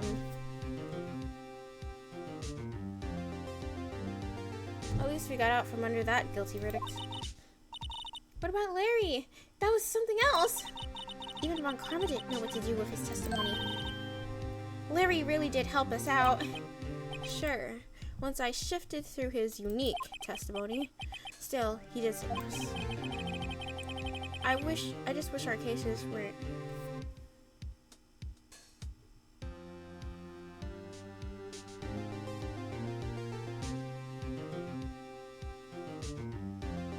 They forgot my Coke. They forgot my drink. My Diet Dr. Kelp. Don't tell me you forgot my drink. Guys, they forgot my Diet Dr. Kelp.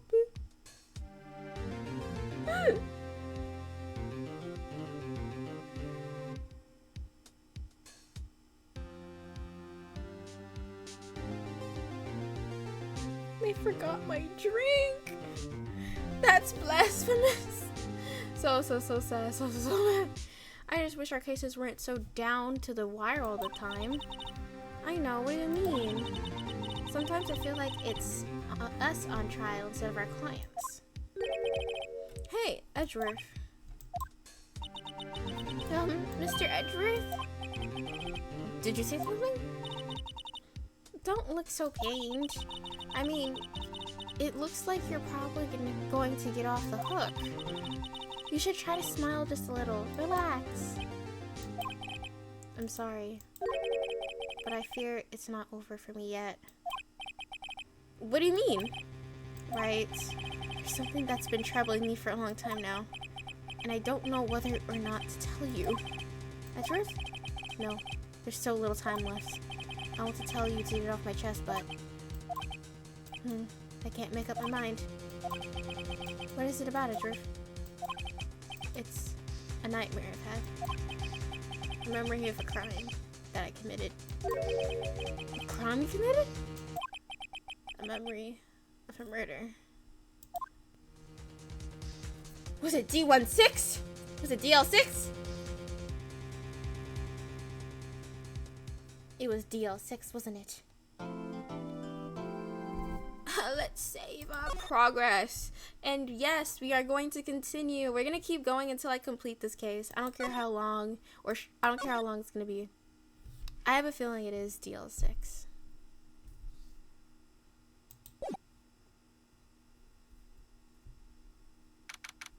December 27th, 2:11 p.m. Wright and Co. Law Offices.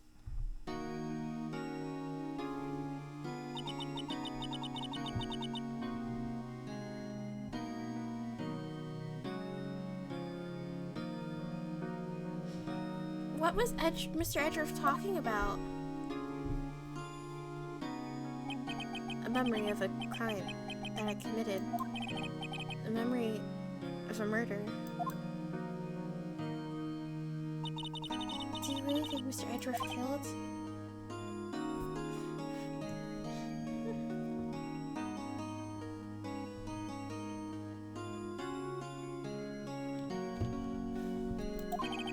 I don't believe it, not Edgeworth. Some painful memory has been troubling him recently. But he'd never take someone's life, never. Nick. Huh? Yo, how's everyone doing? What do you think of my performance today? I had him swooning in the aisles, huh, Maya? Swooning? Me? Oh, yes, I do remember feeling faint. Right on. Tell me the truth. It was like love at first sight, right? Hold on a second. Hold on a second. Give me a good second real quick.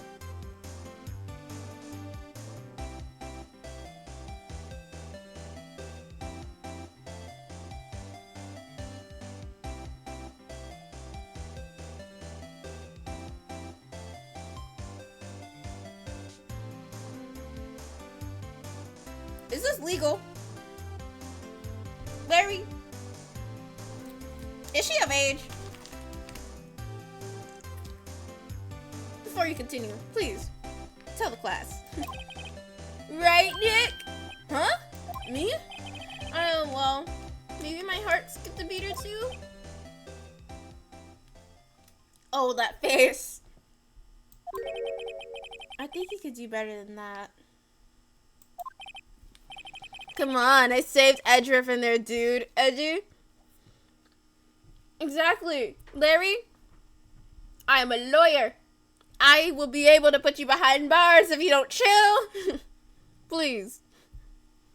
You guys should be bowing before me. Yeah, bow before your hero. Today's trial. You really helped out in the trial today, Larry. You did. If you weren't there, I'm sure Mr. Edgeworth would have been found guilty. But seriously, Nick, that boat shop caretaker guy is pretty suspicious. But Edgy ain't off the hook yet. When he does that straight face, I just want to do that him going full on dead. Way to spoil the mood, Larry. Hey, I'm just a guy sitting in the audience, you know. But from where I was sitting, Edgy seemed pretty edgy. I mean, could you really know he's telling the truth about that night? Nick? I don't know. But what I do know is I'm going to believe in you two until the end. Us two? Edgeworth and who else? You mean me, right? Nah, he means me, right? Yeah, you, Larry. Not me. But why you, Larry?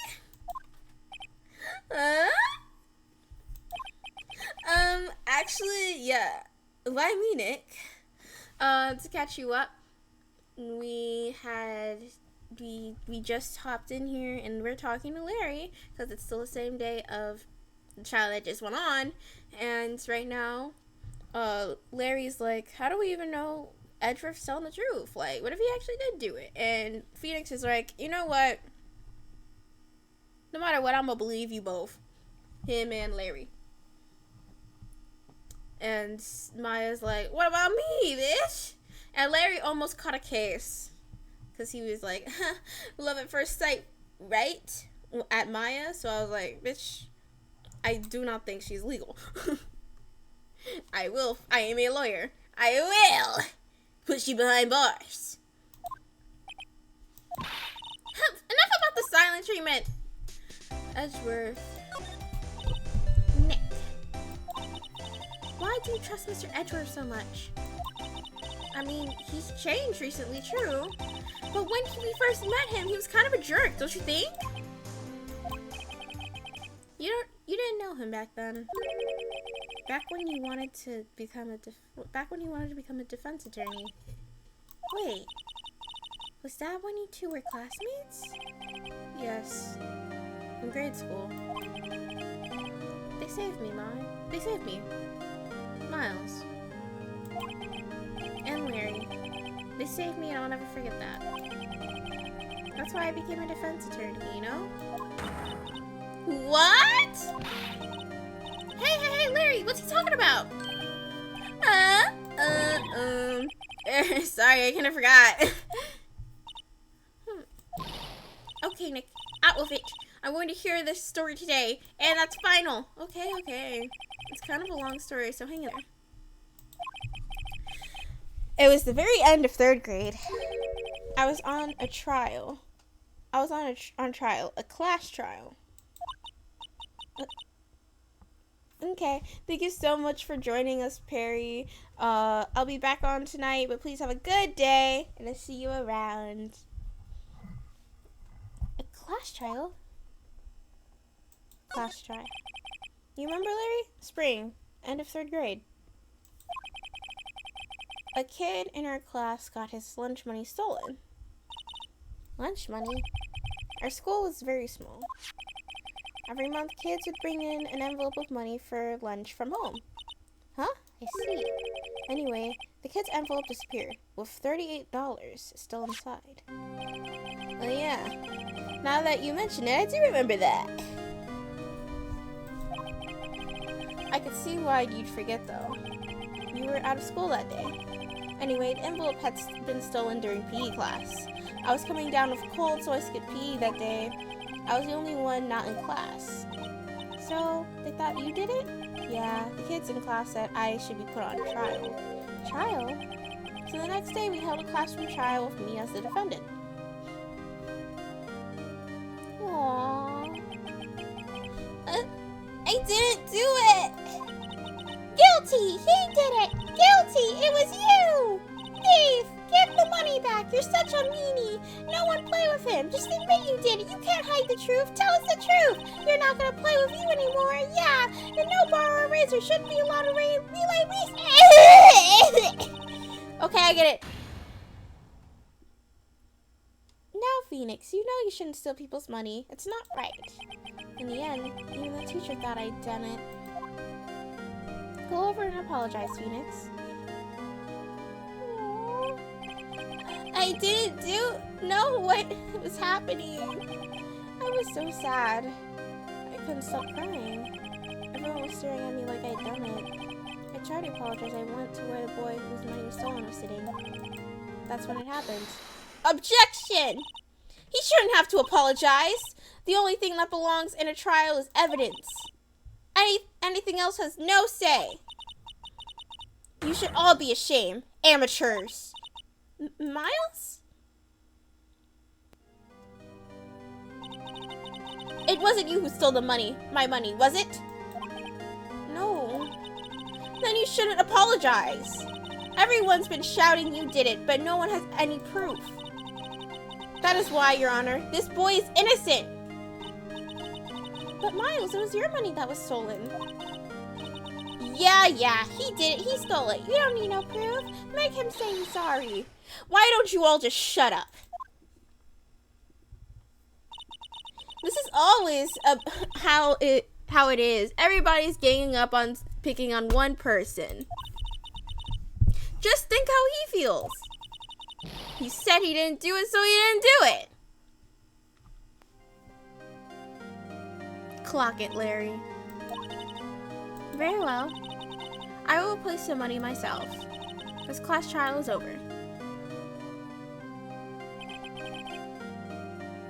That's how it happened. After that, the three of us were best friends. Wow, I had no idea. Yeah, I had no idea either. I forgot. That's when I learned what it meant to be alone. Totally alone, without a friend in the world. You did a good thing, Larry. Yeah, well, I was just lucky that I took the day off from school. If I'd been there, they probably thought I'd done it. So I took it kind of personal, you see? When something smells, it's usually the butts. Anyway, Edgeworth and I talked after the class trial. That's when I heard his father was a defense attorney. I remember his eyes would shine when he talked about his father. I'm going to become a defense attorney, just like my father. A famous defense attorney. Then a few months later, he suddenly transferred to another school. The DL6 incident, right? I'm not sure, but the transfer probably had to do... If only those words came true. I know, poor Edgy. Right? I'm not sure, but the transfer probably had to do with his father's death. That's so sad. It was several years later when I heard Edgeworth's name again. There was an article about him in the newspaper. The headline was something like, "Dark Suspicions of a Demon Attorney. Fabricating evidence, manipulating testimonies, covering up facts." The article said he'd do anything to get a guilty verdict. Anything. But what? What happened? I mean, that's not the Edgy I used to do at all. That's what I thought too. I tried to get in touch with him. I don't know how many times. He never replied. I guess he didn't want to see his old friends. I couldn't just drop it though. I wanted to meet him, to learn why he had become who he became. That's when I decided. Wait, you don't mean that's why you became a defense attorney? To meet Edgeworth? Oh, they're hella gay for each other. If I was a defense attorney, then he'd have to meet me whether he wanted to or not. In court, Edgeworth exactly, like, he became a lawyer just for him, just to see him again and like talk to him again. They hella gay for each other. Edgeworth believed in me and I believed in him. These bitches gay, good for them. Pride Month a little early, guys. And it's coming up soon. Get your Edgeworth and Phoenix profile pictures ready for Pride Month. He's in pain, and no one's on his side. I'm the only one who knows the real Edgeworth. I'm the only one that can help him. Whoa, Nick! So is that why you helped me out for free? Yes. I helped you because I believed in you. Except I don't remember saying I'd do it for free! Aw, Nick! We have to save Mr. Edgeworth if it's the last thing we do, okay? Right. It very well may be. First, there's the rental boat shop caretaker. We need to find out who or what he is. I'd settle for who. I guess I can clean out some of the evidence I no longer need. Okay, let's go. Alrighty. We had enough talking with Larry. Let's go ahead and move over to the lake.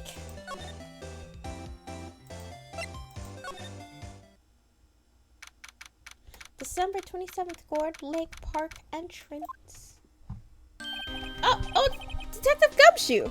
I have to remember, but by the way, shipping Mia Explorer is better. I can't wait to see who you guys' Mia ship is. I'm curious there. I have to remember the voice for Gumshoe. Oh my gosh. Hold on. Hey, pal. Long time no see. Oh, Detective Gumshoe. Close one today, eh? I got so worked up, I snapped my tie in half. Sorry about that? No problem, pal. Thanks to you, we know who really did it. You mean the boat shop caretaker? Look, I'll make you a promise. I'll have that scoundrel in my custody by trial time tomorrow. Come what may. It's my duty to you as a police officer. Now I'm off to catch me a criminal. Detective Gumshoe sure is active today. Oh, one other thing. Eek! No one can go into the woods today. The woods? Where Lotta was camping? The woods are off limits to camping, and apparently the park ranger found out, and he got pretty mad. No one can go in for a while. I guess Lotta's in a lot of trouble. Anyway, I'll be seeing you tomorrow.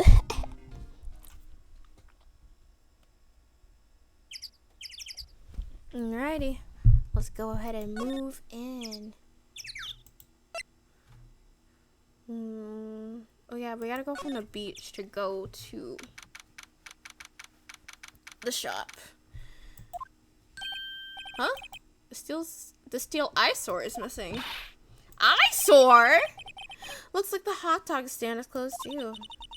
I guess Larry is too busy worrying about Mr. Edgeworth to show up for work. Okay, let's move over to the boat rental shop.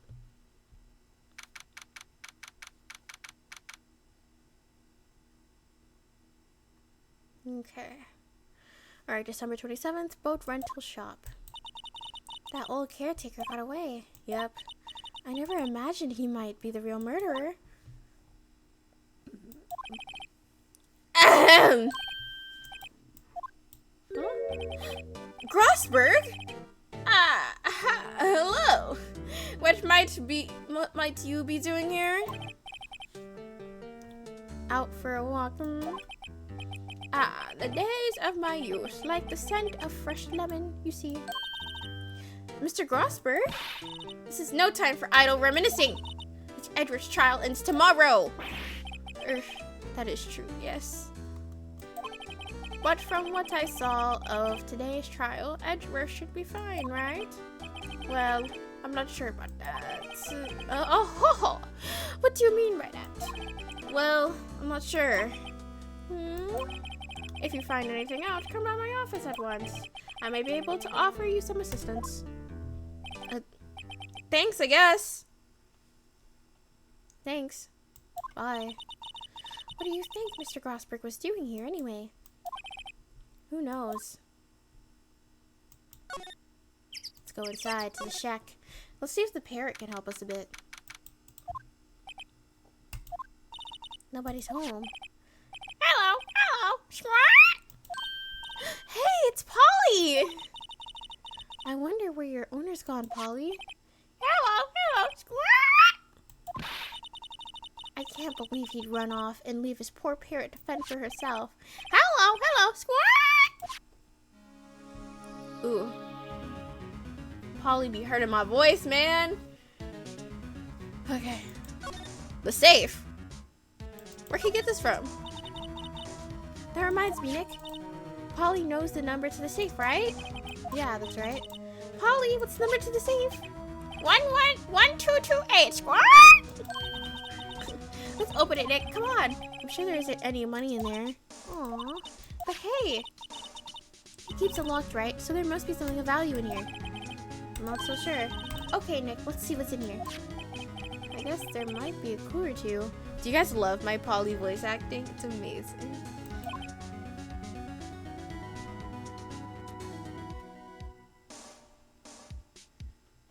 Alright. The only thing in here is a letter. A letter? Aw, boring. There's no name or signature on this thing. It's handwriting in a very precise, clear letters. Get your revenge on Miles Edgeworth. Edgeworth! Nick! Why would Mr. Edgeworth's name be on there? Oh. How should I know? I want to read the whole thing. Get your revenge on Miles Edgeworth. It says this is your last chance.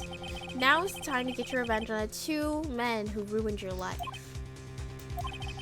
The rest of the letter goes to describe the murder plot in detail, how to kill Robert Hammond and frame Edgeworth, calling Edgeworth out to the lake, getting on the boat, firing twice. This is exactly what I figured out today in court. It's all here in perfect detail.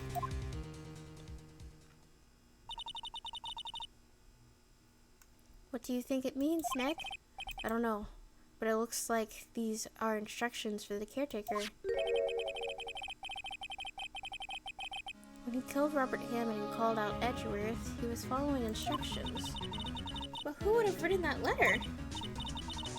And what does it mean to get revenge on Miles Edgeworth? That's a good question. We gotta find out. Ooh. Look, I don't know, okay? But one thing's for certain.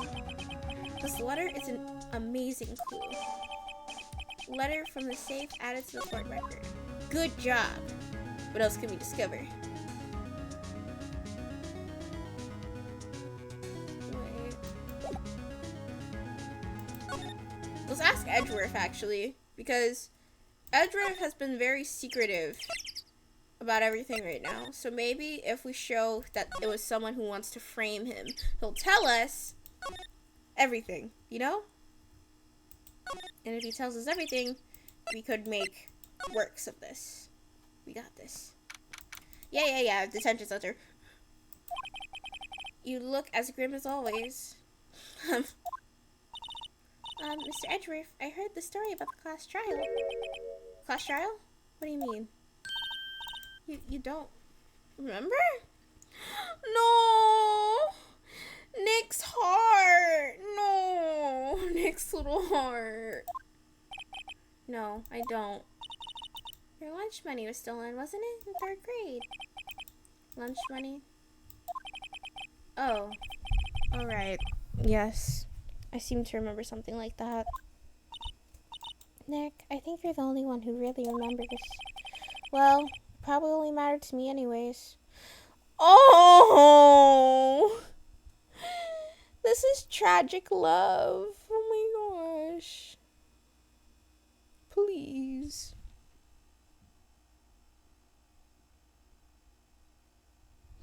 Oh, poor Nick. Mr. Edgeworth, didn't you know? That trial was the reason Nick became a defense attorney. Ridiculous. Gee, thanks. That said, it does sound like the kind of thing you do. You haven't changed a bit, have you, right? So simple. To fault, even. Well, maybe yeah, but I think you changed too much, Edgeworth. Perhaps. Lord Prosecutor. Hey, Edgeworth. Why did you become a prosecutor anyways? You used to look up to your dad. You said you wanted to be a defense attorney, right? I couldn't let myself deny reality like you. What do you mean? My father was taken from me and you want me to defend criminals? I'm sorry, right, but I'm not that good of a person. One suspect was apprehended in your father's murder, right? Yes, the man trapped in the elevator with my father. His name was Yanni Yogi. Bitch, are you literally gonna let yourself get killed by a bitch named Yanni Yogi? I'm sorry, this is a very emotional moment, but I refuse to die if a bitch named Yanni Yogi decided to kill me. I could never let myself have that level of disrespect. That's so crazy. He had to be the shooter. Any way you look at it. Yet, he was found innocent. That defense attorney got him off the hook. That would be Robert Hammond. He was the attorney! Oh. Then their serious talk most definitely has something to do with the trial. Oh gosh. I had this all wrong. On that day 15 years ago, 3 of us were trapped in that elevator for 5 hours. When we were rescued, we all suffered oxygen deprivation. I had lost all memory of the murder. Lost your memory? Even now, I can't recall what happened in that elevator. That was the crux of Yogi's attorney argument in court. He claimed Yana Yogi had been not of sound mind due to the oxygen deprivation. Yogi was released due to a lack of evidence. Innocent. Whoa. That's when I changed my mind. I started to hate defense attorneys. Prosecutor Von Karma. What's your relationship with Von Karma? He's my teacher, and a man who deserves respect. I learned everything I know of the courtroom techniques from him. So, he's like my sister was to you, Nick. He is a perfectionist of all things. In court, in his personal life, he is obsessed with doing everything perfectly. Perfectly, huh? In all the cases he has taken, none were left unsolved. And not one suspect was declared innocent. Ever. But that's... I know. It's possible some of the suspects were indeed innocent. However, it is impossible for us to accurately determine that in every case.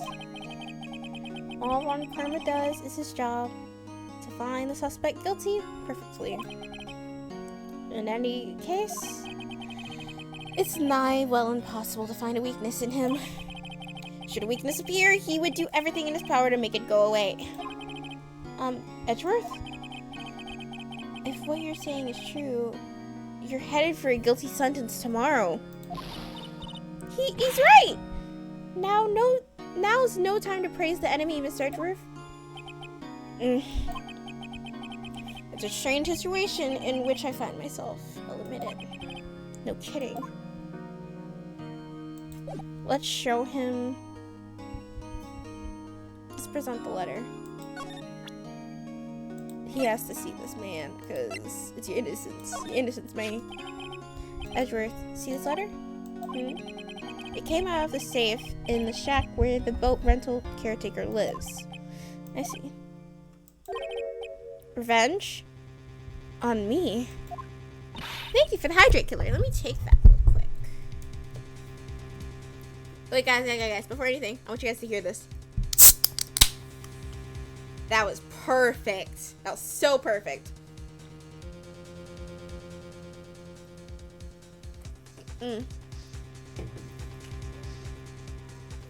Welcome back, killer.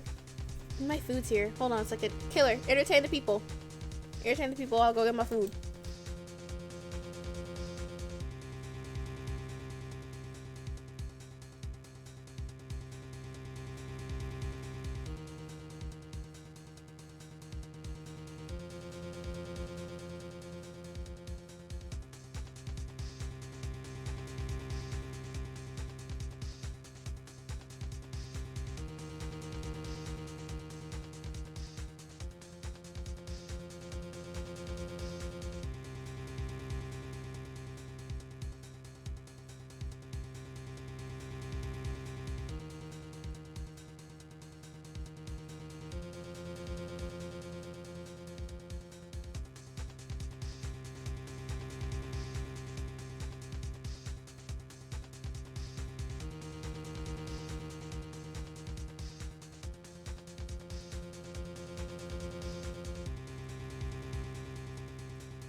I have returned. It's okay, killer.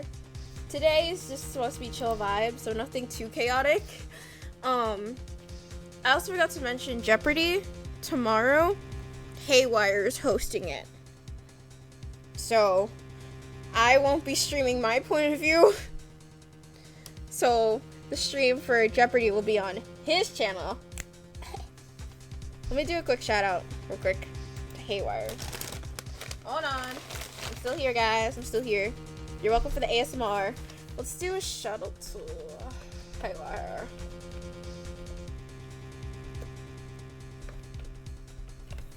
Let me see if I can remember his user properly.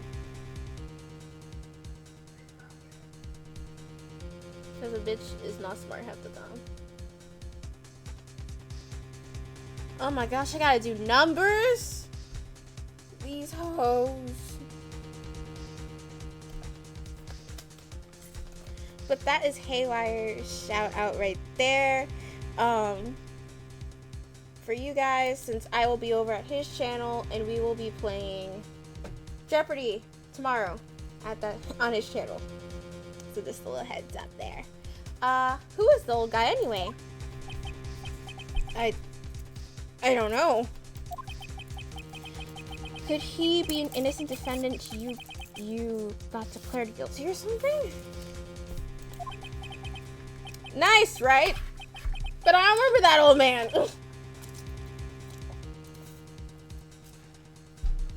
Not at all. The time, there's a voting and announcements right now for times.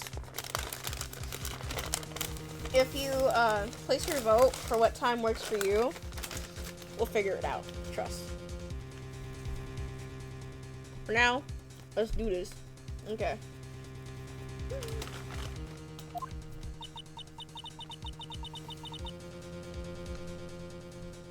So you was just following the letter then. Which means that there was someone else behind it. Now is the time to get your revenge on the two men who ruined your life. Two men, meaning myself and Robert Hammond. It also says this is your last chance. Last chance? Wait, maybe. Maybe he's talking about the statute of limitations on the DL6 incident. Wait, that old man. What? What is it? Do you know who he is? Yogi. Could he be Yogi? Yogi? The suspect in the DL6 incident. The one who was found innocent. We gotta talk about Yogi. Let's talk about Yanni Yogi. Yanni Yogi was a court bailiff at the time. He just happened to be in the elevator together 15 years ago.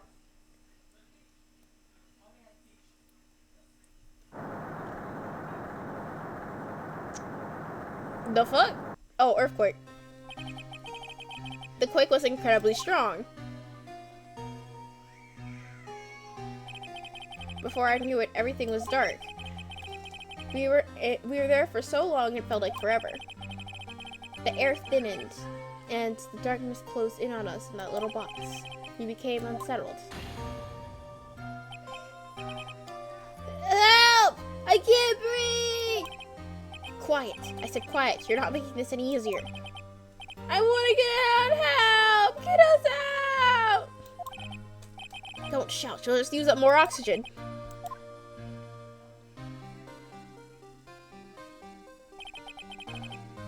That's all I remember. When I came to, I was in the hospital bed staring at the ceiling.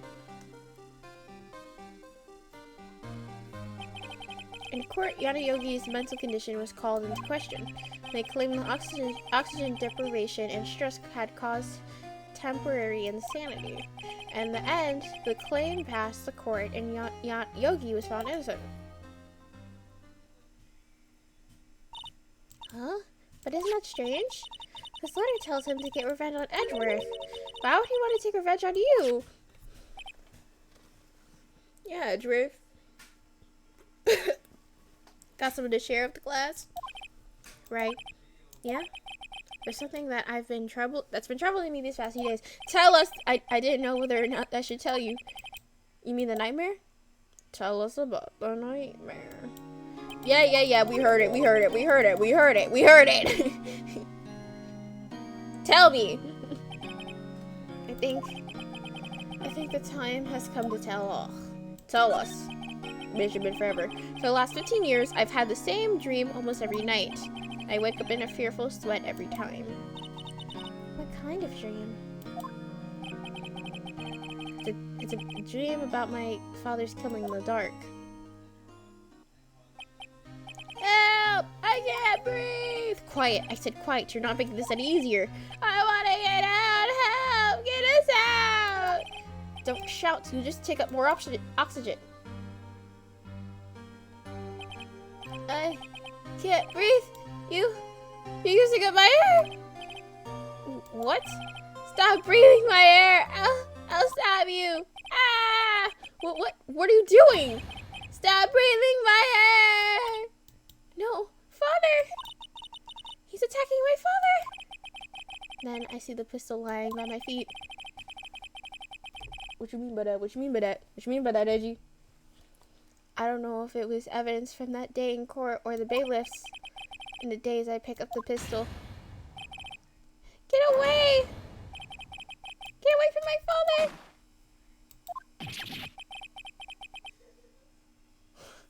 Not you having a simp emote in here, that's killing me. And with that scream, I wake up. A bone-chilling scream. A scream that has rung in my ears for the past 15 years. The simp emote is killing me.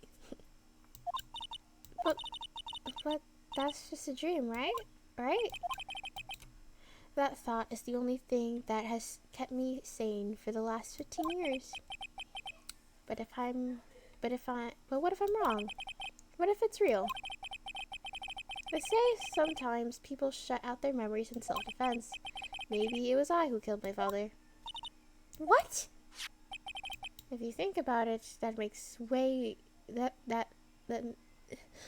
if you think about it that way, this letter makes sense. Get your revenge on Miles Edgeworth. Think about it. Yogi was really innocent. That's why he wanted revenge, Anthony. Wait, Edgeworth, you mean... It was me. I was a true criminal of DL6. I shot my father.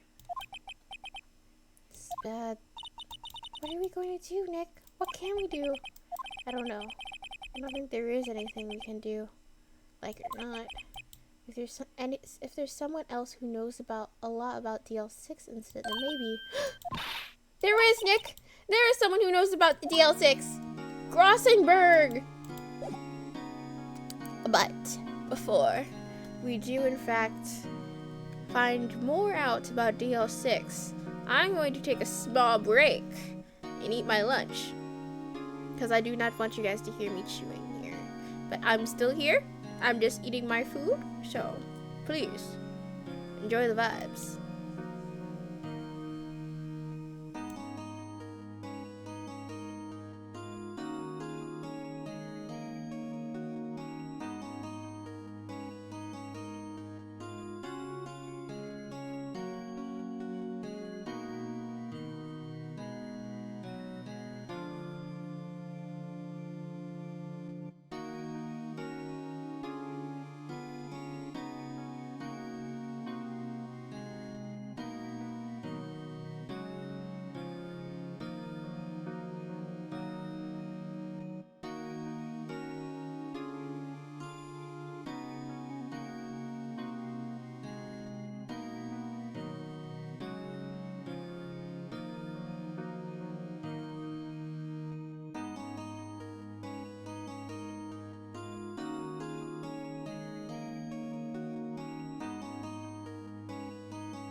Now that's crazy, Kara. I'm still here. And he's also in the room with us. How could you? SMH.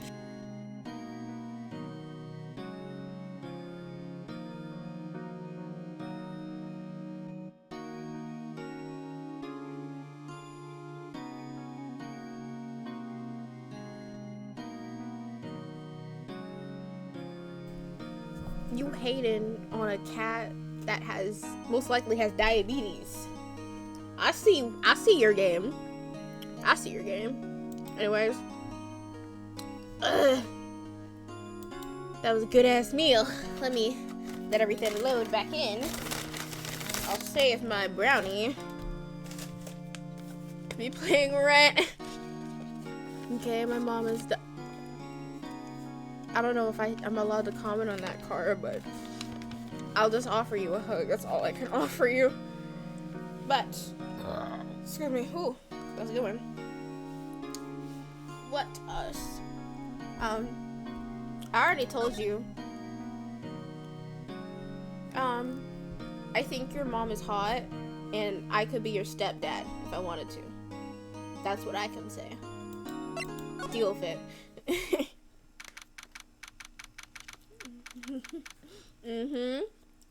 Can't. It is the fact. I could be your stepdaddy soon. Just wait. This man. Mr. Grossberg. Ah, hello there. What's wrong? You look troubled. No kidding. I can't believe you're not. My, just calm down and tell me what's happened. Alright, bitch. It's Mr. Edgeworth. He.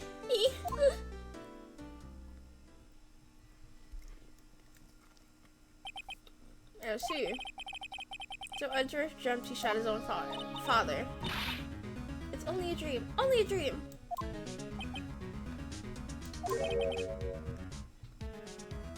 I wonder. What? If that's the case, then why do you look so troubled, Well, also consider this. Yogi certainly holds a deep grudge against Miles Edgeworth, so deep he'd want to frame him for murder. This leads me to summarize that Mr. Edgeworth's dream was not a dream and it was real. As you imagined. Mr. Edgeworth threw the pistol to save his father. The pistol fired, and the deed was done. Oh. No, I don't believe it. Yogi was suspected of murder, and his career as a bailiff was irrevocably wrecked. Thus he sought revenge on Miles Edgeworth. This was his last chance, of course, with the statute of limitations so close. Gregory Edgeworth. What do you know about Miles Edgeworth's father? He was a defense attorney without peer. It sounds trite, but it was true. Well, he may have had one peer, now that I think about it. And a mentor, Mia Fey. My sister? Gregory Edgeworth was very disapproving of Mr. Von Karma's techniques. That's no surprise. Von Karma is an extreme man. Forged testimonies and evidence are nothing to him. The result? He has a perfect win record in court. To beat him, Gregory tried to call attention to his methods. And he lost. Damn. Set him up for real. And died in despair, as it were. I see. Spirit medium. Mia's mom. When Gregory Edgeworth was killed, the police called a spirit medium. That was your mother, Misty Fey.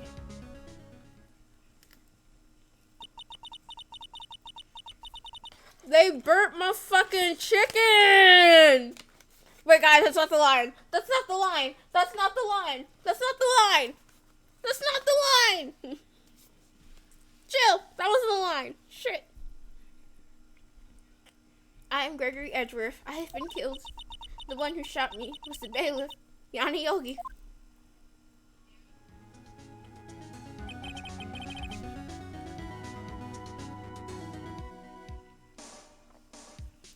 Yet Yogi was found innocent.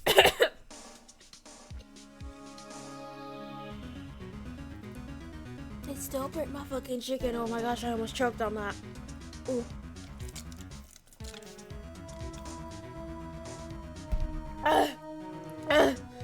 Okay. I'm not gonna talk while I eat. I'll wait for the next break. Oh my gosh. Yet Yanni Yogi was found innocent. That's when my mother left us. Everyone called her a fraud. Right? Everyone thought she was Yusi. Yet, now that I think about it, it seems the one who lied was Gregory Edgeworth the ghost. Gregory Edgeworth must have known who shot him. I don't believe it. So you're saying he falsified his testimony? That Edgeworth's dad lied to protect his son? It's only a possibility, mind you, but a possibility nonetheless.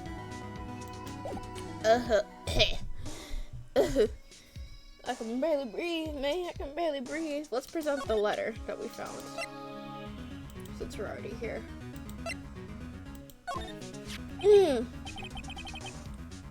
Oh, so this is the letter. It does seem that Yogi was following this letter when he killed Hammond. But why kill Robert Hammond? Hammond was a skilled defense attorney. But his defended clients not for their sake, but for his own. Huh? His own sake? He never trusted his clients. Not that one. The only thing he trusted was his own ability. But he got his client found innocent, so why should it matter? Actually, my dear, it's quite different. He won that innocent verdict for no one but himself. Yogi was a free man, but socially he was ruined. Fuck. Goddamn. Huh? You'll understand soon enough. Wait, what is it? This letter. I've seen this handwriting somewhere before, a long time ago. Whose handwriting was this? Do you have any idea?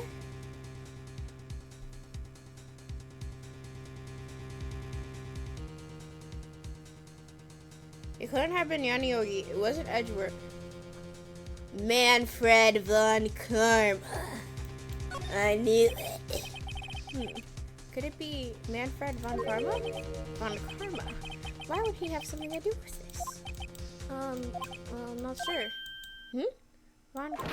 Von Karma. Wait! You're right, my boy! This is Von Karma's handwriting, I'm sure of it. I used to see it and all the time on court reports. What?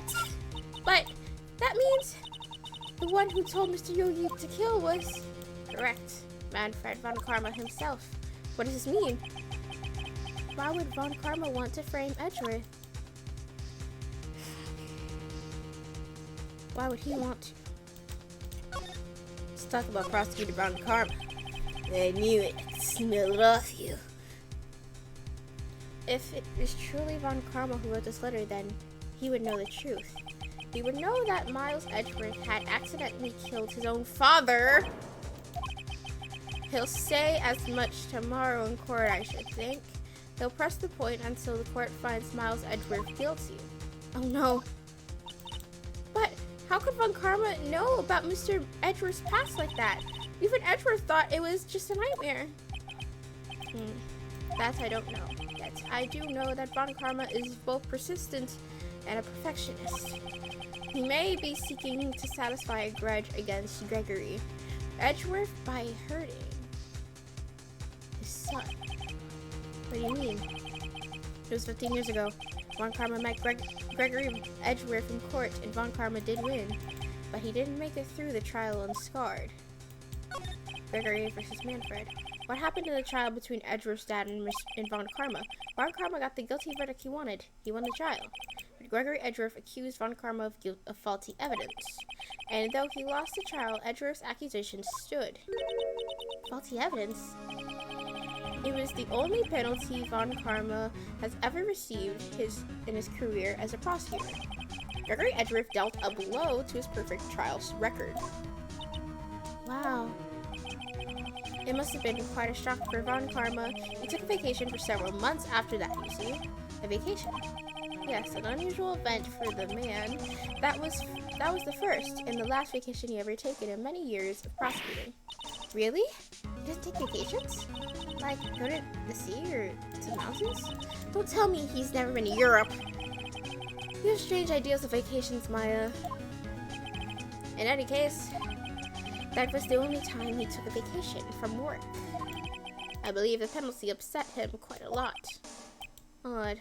If he wanted to keep a perfect record so badly, why would he take such a long vacation? What do we do, Nick? Von Karma is going to bring up DL6. You can bet on it. What if Mr. Edgeworth pleads guilty on to DL6? I won't let him. Yes, Mr. Wright. I hate to say this, but even accidental murder is murder, you know. I know that. I just believe in Edgeworth's innocence. I can't believe he'd kill someone. But Nick, Edgeworth admits it himself. His father must have lied to protect him from beyond the grave. I don't care. I know he's not guilty. Mr. Wright, if you say so, I suppose I could go check again. The police files might have something of interest. Mr. Glassberg, thank you. I can't promise anything. In fact, I think the chances of finding something are slim. I understand. The police materials. Let's head to the police station.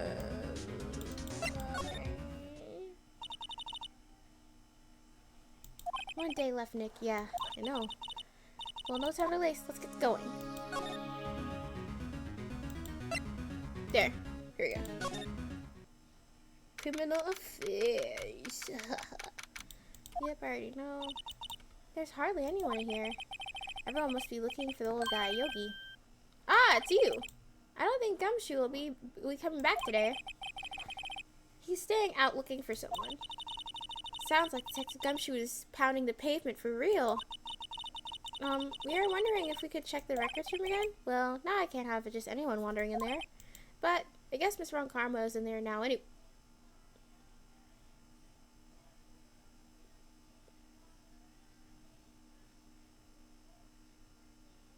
Who? Who is in there? Who?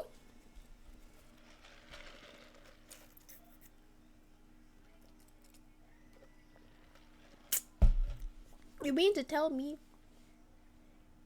this motherfucker is in there right now? And there's 100% chance he's gonna hold this against us in court?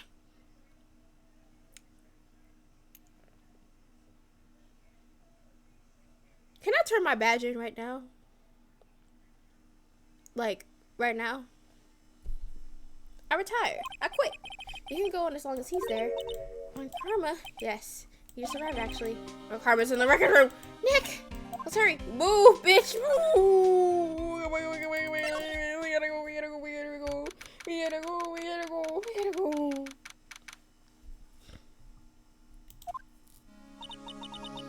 As always.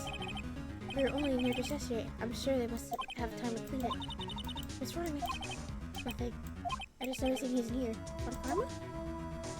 We gotta look. Drawer, open. Open. Huh? One of the drawers here is open. Someone must have been looking for in it recently. The label says unsolved cases, evidence. Unsolved cases. Nick. The file for DL6. It's completely empty. What? What are you doing in here? Ah! I see you holding that big ass file, you big ass forehead looking bitch. Looking all musty and dusty. I'm pretty sure if someone sneezes on you, you gonna die. If you drink McDonald's Sprite, you're gonna die. Even if the wind blows a certain way or the temperature changes, you're gonna fucking die. You better not say anything to my fucking face, or I really will sneeze in your face, sneeze in your coffee, sneeze on your niece, who probably got asthma too. Trust I will make you pay. Look at me like that again. Ugly ass bitch. Von Karma! You. How do you know my name? Huh? Have we met? What are you saying? We see each other every day, don't we? We're Miles Edgeworth's defense team. Defense? I beg your pardon. You see, I rarely remember defense attorneys. They're like bugs to me. Needles. Needless things to be crushed. And see how this guy was Edgeworth's mentor. Edgeworth. Mr. Edgeworth is your student, right? A romanticist who still can't shed that bare amateurism. Just like his father, and he always second-rate. Mr. Von Karma, you had an axe to grind with Mr. Gregory Edgeworth, didn't you? Me? I got against a mere defense attorney? Why? Because he dealt a blow to your otherwise perfect trial record. So you did. But what I don't get is, why did you take his son under your wing afterwards? The son of your most bitter rival? That, my dear attorney, is none of your business. Tomorrow's trial, then. Tomorrow will be the last day of this trial. It's been a while since I've had a defense attorney last this long. Since he will lose in the end. Miles Edgeworth will admit his own guilt. His guilt of 15 years ago, you mean? You're quite the researcher. If you've done your homework so well, then certainly you must understand. You know that Miles Edgeworth will tell the court tomorrow. You're right. Siobhan Karma is going to bring up DL6 in court tomorrow.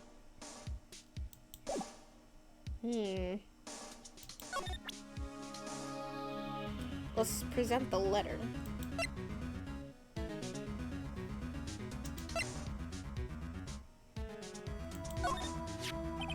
Siobhan Karma, have a look at this.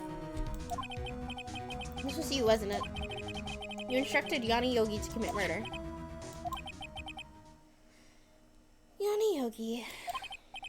How many years has it been since I've heard him called by that name? He's a fool.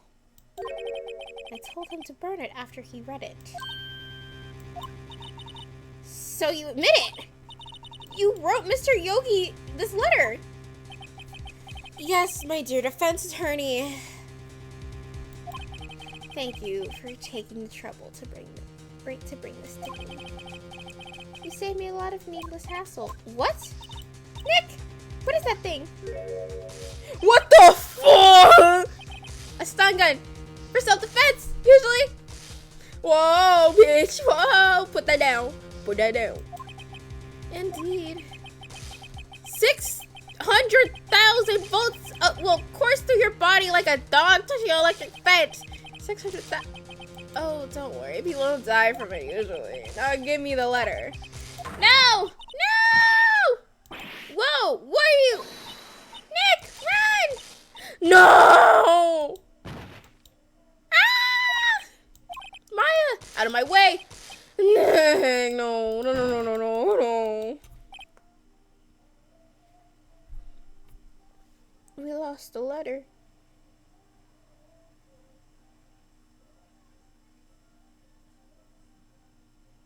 We lost the letter. Why couldn't that bitch just run? Now my head hurts. He got us. The letter's gone, of course. And he took the DL6 evidence, all of it. Back to having no clues. Wait, Maya jumped first. Maya, is she okay? Maya! Maya, open your eyes. Maya. The letter. Did he take it? Huh? Oh, yeah. Are you okay? I couldn't stop him. I jumped so fast as I could, but one shot from that thing got me up cold. Useless. No good as a lawyer or a medium. I can't even call my sister. Not even now, when we need her the most. I wish I hadn't woken up at all. Maya! There has to be something I could help her. I better do something about her self-confidence first. Maya, she's holding something. What What is that? A bullet? DL6 incident evidence number 7 taken from the heart of... I remember. Von Karma was holding this when Maya jumped him. I'll prove it to you, Maya. You're most definitely not useless. I'll prove it to you in court tomorrow. Well, we're solving this in this stream right now. I don't care. We're solving it right now in this stream. I believe in us. Woohoo! That was eventful.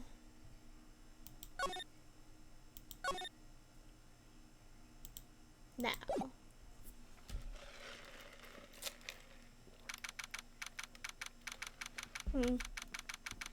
Before anything, let me eat my sandwich first. I'm still here. I just need to eat my sandwich.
Okay.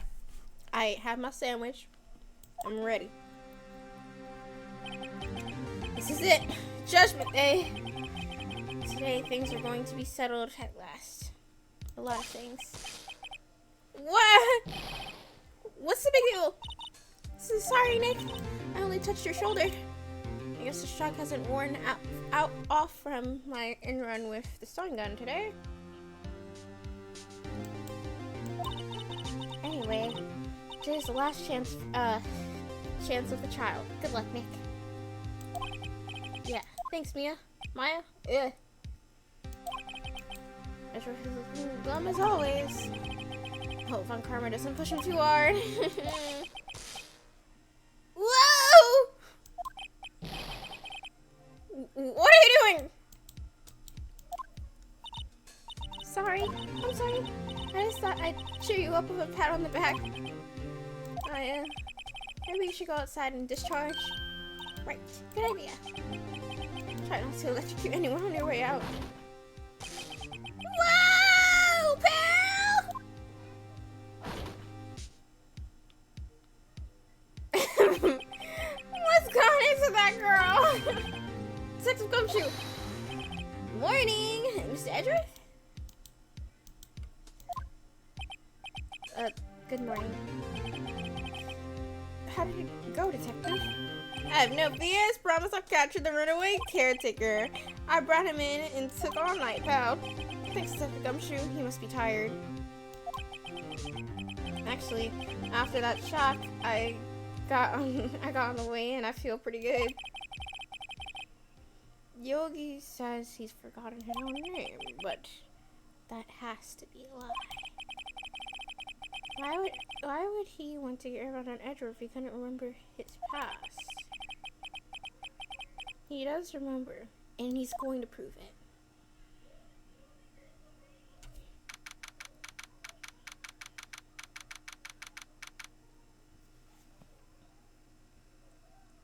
Go Meg, go Meg, go Meg, go Meg. Don't glow. Hidden glove. Hidden glove. Hidden glove. Hidden glove. Alright.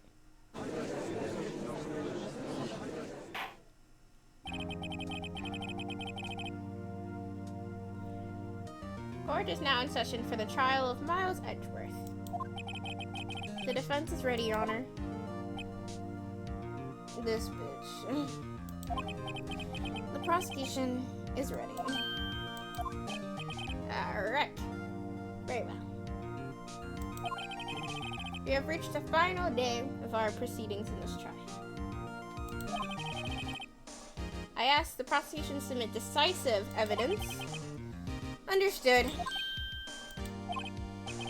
Come on, don't be awed into silence by every little thing he says. Very well, Mr. Montgomery, your opening statement. Right. Okay.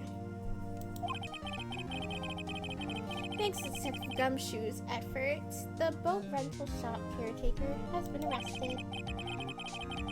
In yesterday's trial, the defense asserted that the caretaker was the murderer. However, the caretaker has yet to confirm this. I would like to ask I would ask the defense to cross-examination him as much as necessary. Very well. Please bring the witness into the courtroom.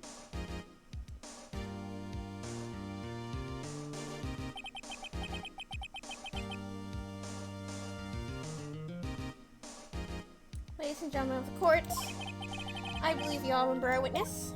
He lives in the boat rental shop on the lake, where he's witnessed the incident. In addition, he currently lost his memory of his name and identity. Witness, why did you run away yesterday? The witness was not running away. As he will now testify. I see. Very well. Please begin your testimony. Alrighty. I'm gonna poke the hell out of this bitch. Let me just... Object. I'm sorry, guys. The objection freaking song's been stuck in my head.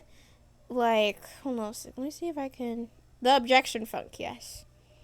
Let me see if I can pull it up because it's been stuck in my head the entire day. And it's just them saying one word over and over again. But like, why the fuck does it hit so hard? Ugh. Make it make sense, guys. Hold on. There we go. That's the link to it. I literally love freaking funk. It's so good. Witness testimony. Why I left court. Yeah, I'm really sorry about just leaving yesterday like that. But I wasn't running away or nothing. I went to buy some food for Polly, see? I figured I got nothing to do with this incident anyhow. I mean, I need one of those motive things, right? I don't got one. I call bullshit on that.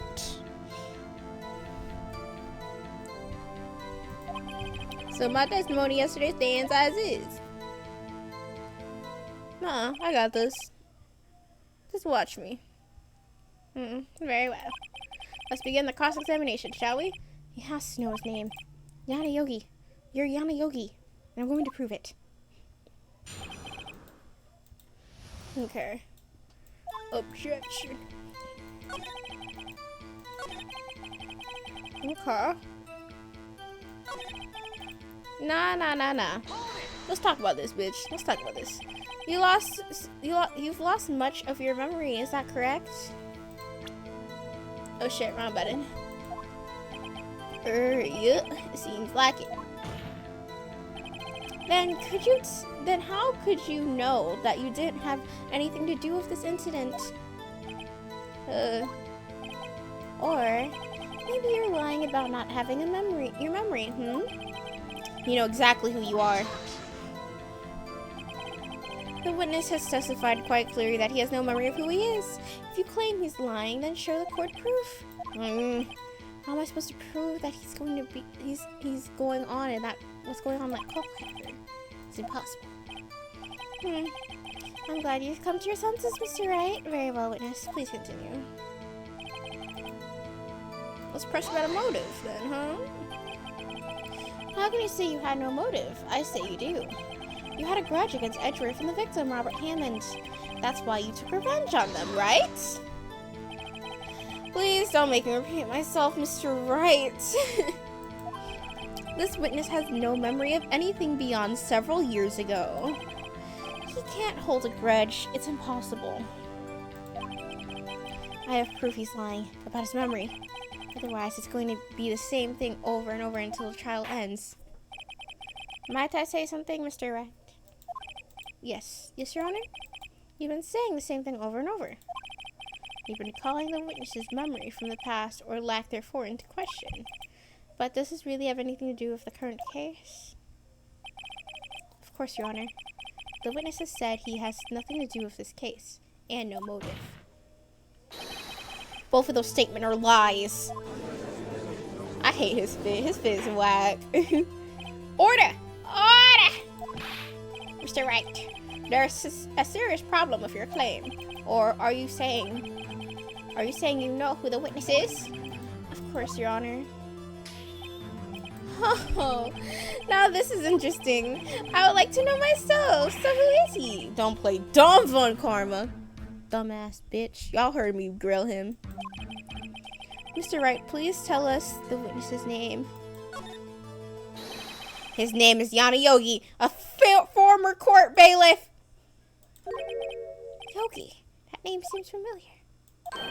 Oh! Yana Yogi from the DL6 incident! Figures the judge would have heard it. It was a famous case. But what does this mean? Your Honor, if this man is Mr. Yogi, then he has a clear motive. Tisk, tisk, tisk.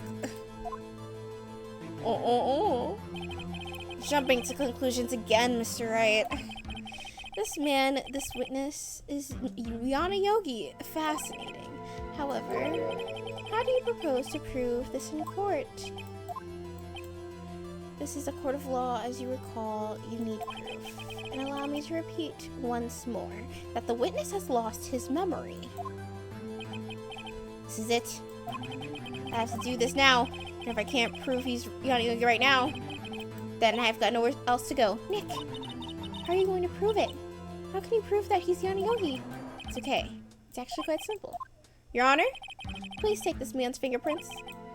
Then we'll compare them to the fingerprints on file for Yana Yogi 15 years ago. I see. That makes sense. Tisk, tisk, tisk. I'm so very, very, very sorry, Mr. Wright. Why? The witness has no fingerprints. What? The fuck you mean he has no fingerprints? You see, before I worked as a caretaker, I worked at a chemical plant. I burned my fingers working with the stuff, yup. It'll be so for real. Yogi, you sneak. You burned your fingerprints off to hide your past. Well, if the witness has no fingerprints, then I guess we will not be able to prove his identity. No! Tisk, tisk, tisk. Well, what will you do, Mr. Wright? Seems that the case has been decided, no? No. I know what happened. I know everything. I just can't prove it. But no. I can't let it end like this. I can't lose. There has to be something another way. There is no one who can testify as to who this witness is. No one. Nick, what are we gonna do? I didn't even consider that he might have erased his fingerprints. What do I do? Tisk, tisk, tisk. Well, Mr. Wright, perhaps you'd like to cross-examine his parrot for a little comic relief, Yeah, very funny. You're a sore loser. Sore winner, Von Karma. Wait a sec. Cross-examine his parrot. What is it, Nick? No, you're not going to. Your Honor, the defense would like to take Mr. Von Karma up on his proposal. Mr. Von Karma? On my proposal? Exactly, Your Honor. I would like to cross-examine the witness's pet parrot.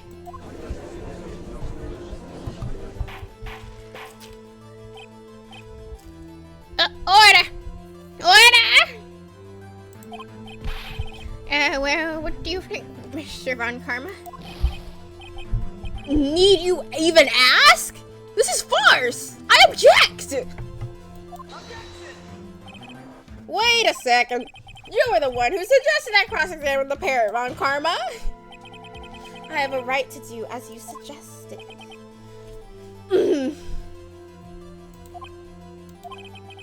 Well, if you're so desperate, then please be my guest. Of course, should you go through with this, and nothing comes of it, then I hope you're ready for the consequences. Nick, this is crazy. Well, still want to go through with your little game? Yes, I'm doing it, bitch. Let the parrot take the stand. I will cross-examine her, Your Honor. This is the most ridiculous thing I've ever heard. Von Karma's rigged every person's testimony, every piece of evidence, except the parrot. She's my last chance. At least, I think so. Bailiff, bring the parrot.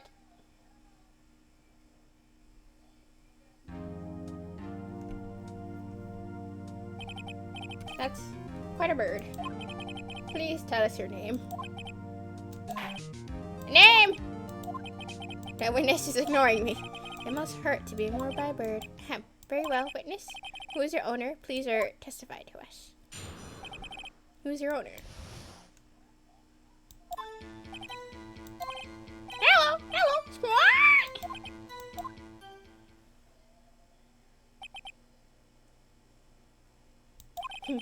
Certainly the most. Very well, begin your cross-examining. Bruh! Right. What are you gonna do, Nick? I don't know. What do we do, Maya?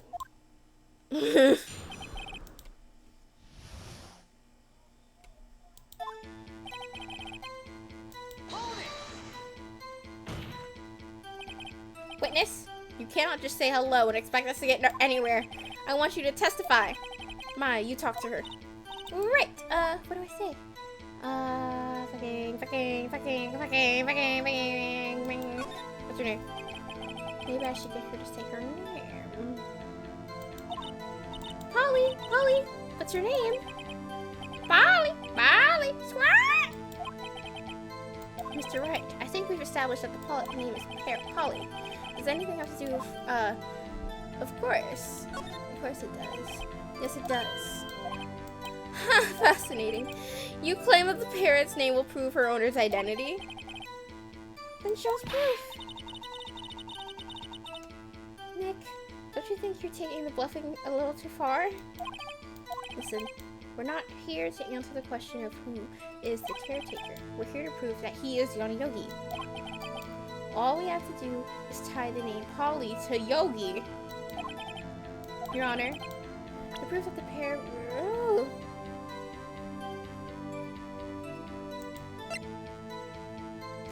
Perry. Welcome back, Perry. Parrot Solo 6K. Yeah, we have Polly on the stand right now. I might. Fuck. What do I got to lose?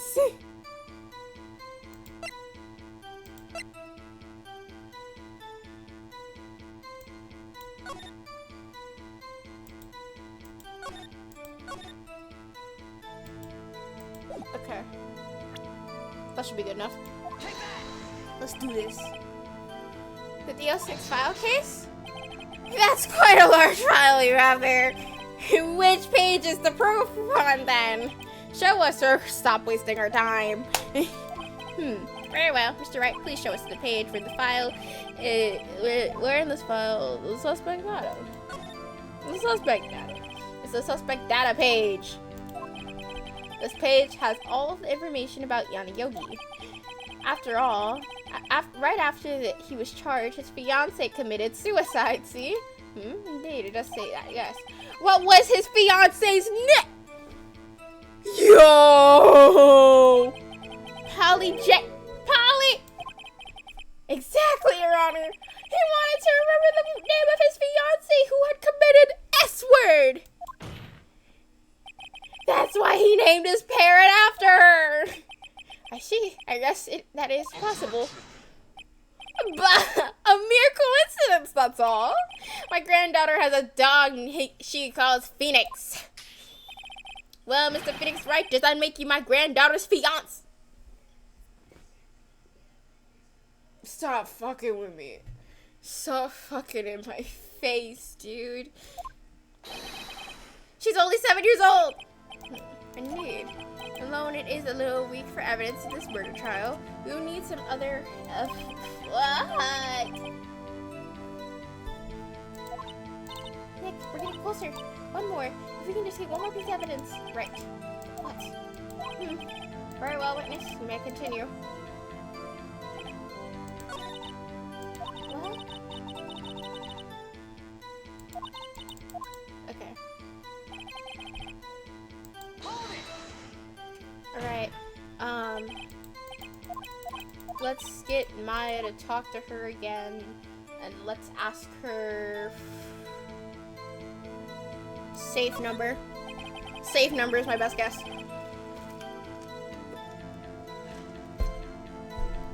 Because I think the DL6 incident is the same date as his safe number. Huh? The safe? Why? Let's just try to get her to say anything, okay? Polly, what is the number to the safe in the shack? 1228. 1228. My, what a reckless parrot. Well, Mr. Wright, you weren't. Actually, it does. Anyway, same stuff. I'm bringing back the shit, and I'm bringing back the file, and I'm bringing us the page. Case summary page. It's on the case summary page, the case summary. Specifically, the date on which the DL6 incident occurred. The date of the incident, December 28th. Why, that's today's date, 15 years ago. And the number of the safe is 1228! Ah, he used the date of the DL6 incident as a number for his safe, Your Honor. That's how important that date was to him. I see, it certainly is an interesting coincidence. People often do set their secret numbers to date. But that is not tangible proof. Excuse me. I set my ATM. You're gonna piss me the fuck off. So bad. I set my ATM's card number to 0001 because I'm number 1. That has nothing to do with the date. Nothing. That's enough. I think we've reached a conclusion here. That's a mere coincidence, that's all. True. That is a possibility.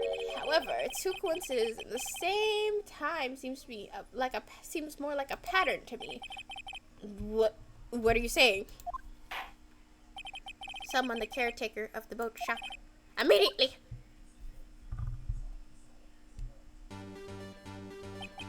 Witness, tell us your name.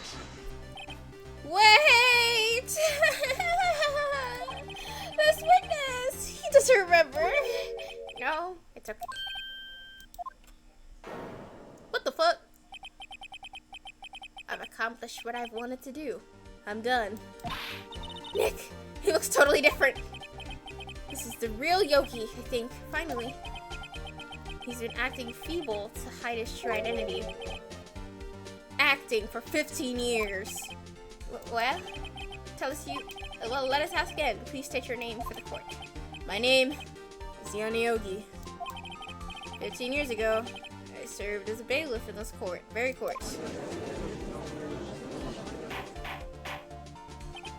Order! Oh god, let's see this. Yana Yogi. So, was it you who killed Robert Howland and tried to frame Miles Edgeworth for his death? Yes, it was me. I did it. They put me on the witness stand 15 years ago. Robert Hammond, he said I was mentally unsound. He told me it would make me innocent, get me off the hook. So, I pretended to have brain damage. I was innocent, really, but he didn't believe me. We won the trial, but I lost everything. I lost my job, my fiance, my social standing. Then, this year, 15 years later, a package arrived. It was a letter and a pistol. The plan was written out in careful detail. It was a plan for me to take my revenge on the people who ruined my life. I didn't care who had sent it.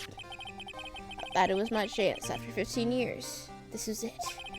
Finally, a chance to have my revenge on Robert Hammond and Miles Edgeworth. I have no regrets. Wait a minute.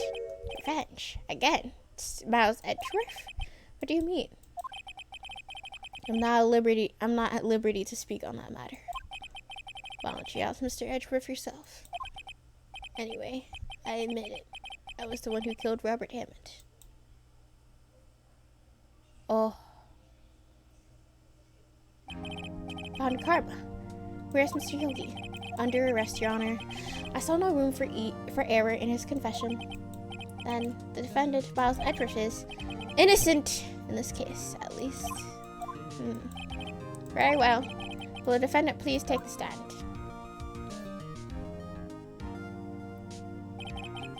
There are a few mysteries left unsolved. Still, you're cleared of suspicion for this particular case. So I'd like to pass judgment on the murder of Mr. Robert Hammond. Any objections? I don't believe it. Why isn't Von Karma saying anything? Very well.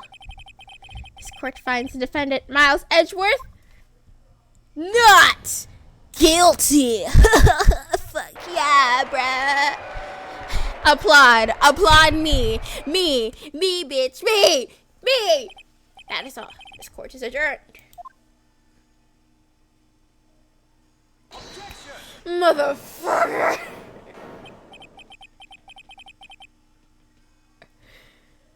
Edgeworth, please.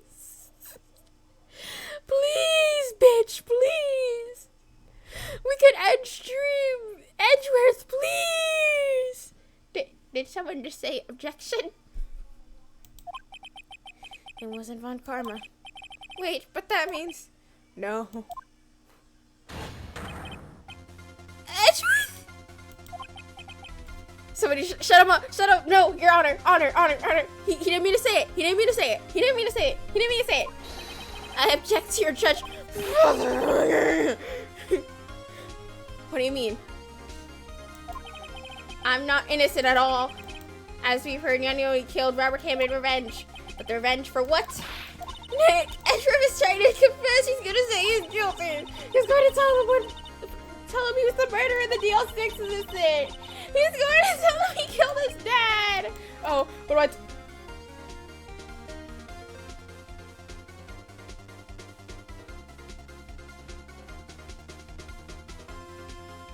Oh my god. You know, since I'm playing from Phoenix's standpoint, this man is hella gay. And he loves this man and believes in him.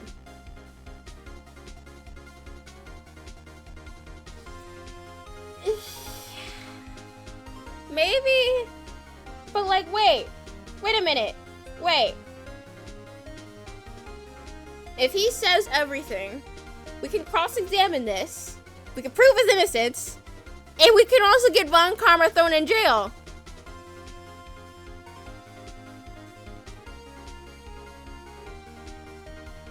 He's going to do his testimony. So, if he does do the testimony, I can cross-examine that.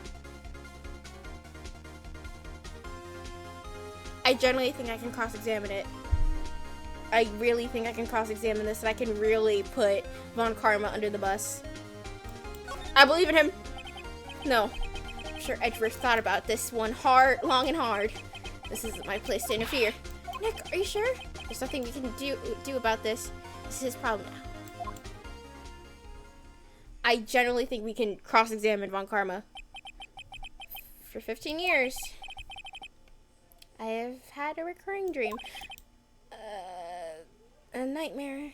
It's only a nightmare. That's what I told myself. But now, I know it wasn't a dream. Yana Yogi wasn't the killer. You mean, in the incident where your father died? From the distance of the shot, it wasn't a suicide either. Everything was clear as day. The murderer, criminal, in the DL6 incident, it was me. Your Honor, I confess my guilt. I'm guilty for a DL6, the statute of limitations of which ends today. The culprit is me. Nuh-uh, bitch. I'm getting you out of this. I'm getting you out of this. Order! Order! This is certainly unexpected. The defendant declared innocent in confessing a different crime. A crime for which the statute of limitation runs out today. I'm not really sure how to deal with this. It's obvious we hold a trial right here and right now. We try for this man for his crime of 15 years ago. I think I would like a 55-minute recess. During this time, I will consider appropriate course of action to take. Court is adjourned. Okay, I really believe I can cross-examine this bullshit. I really can. I'm sorry, Mr. Wright. I've just wasted all your effort.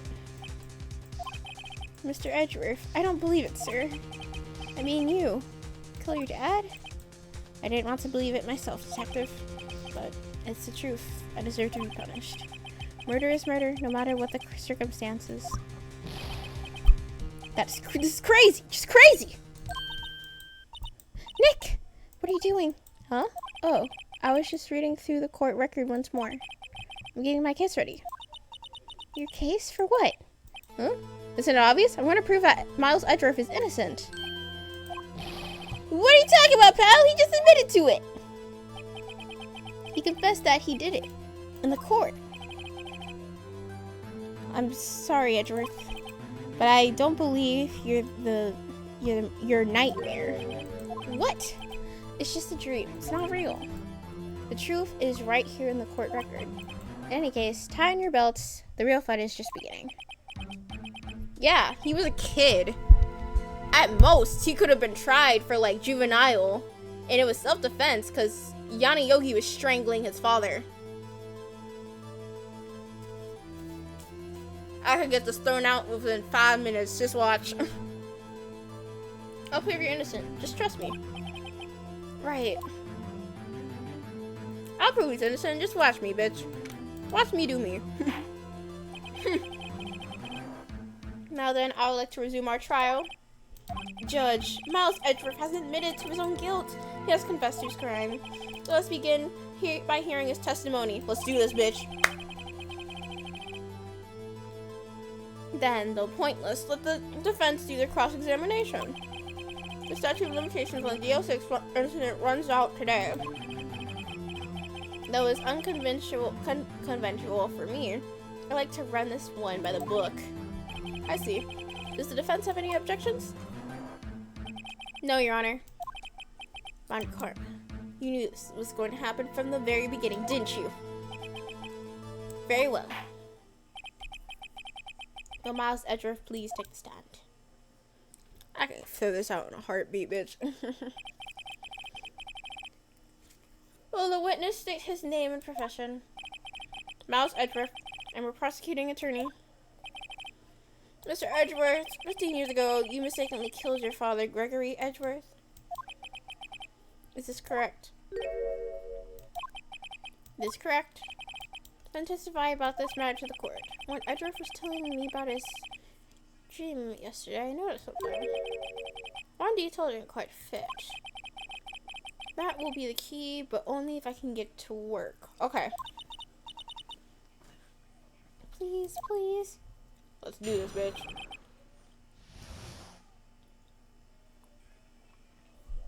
Alright, DL6 incident. The day I'd gone to the courtroom to observe one of my father's trials. As we went to leave, an earthquake struck, trapping us in the elevator. My father and Mr. Yogi lost their composure and began to argue. Just then, something heavy fell at my feet. I picked it up and threw it at Mr. Yogi. I wanted him to stop fighting. A moment later, there was a single gunshot and a scream. It was a terrible scream. I remember it to this day. That's all. Bye, bitch. That was like a...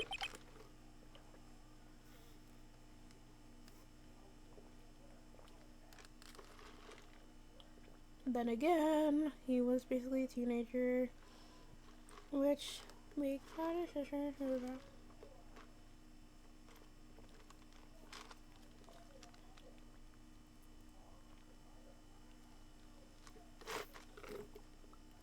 Yeah, another thing about the case is they brought a psychic medium, Maya's mom, to, like, conjure his spirit to, like, see if he could get, like, a proper testimony from him himself, like Edgeworth's dad.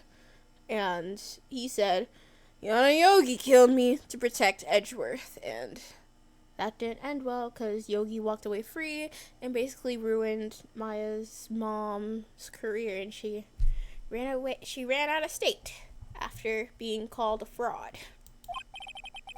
And until now, you thought this memory was a dream. We were stuck in that elevator for 5 hours. The oxygen in the elevator ran out, and I lost my memory of events. The same claim Mr. Yogi has made. Very well. Mr. Wright, cross-examination, please. Let's do this, bitch. Okay. That day, I'd go... Da-da-da. Da-da-da.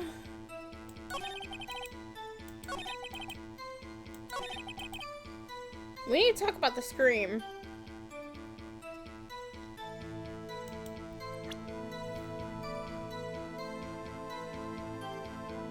I'm actually really curious about the scream.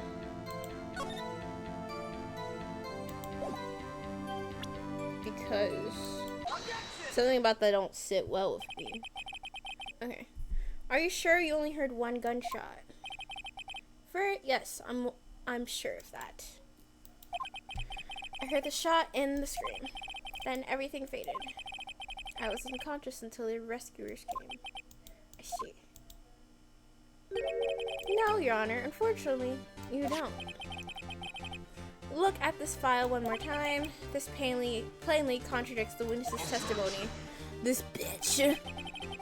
You enjoy dragging out that file, don't you? I don't accept this evidence unless you can tell me what page it's on, which page contradicts his testimony. I would like to say the victim data, bitch! Look at the victim data in this file. It says it quite plainly. The murder weapon was fired twice. Clock that, T. Clock it. Miles Edgeworth only heard one gunshot. Yet the murder weapon was fired twice.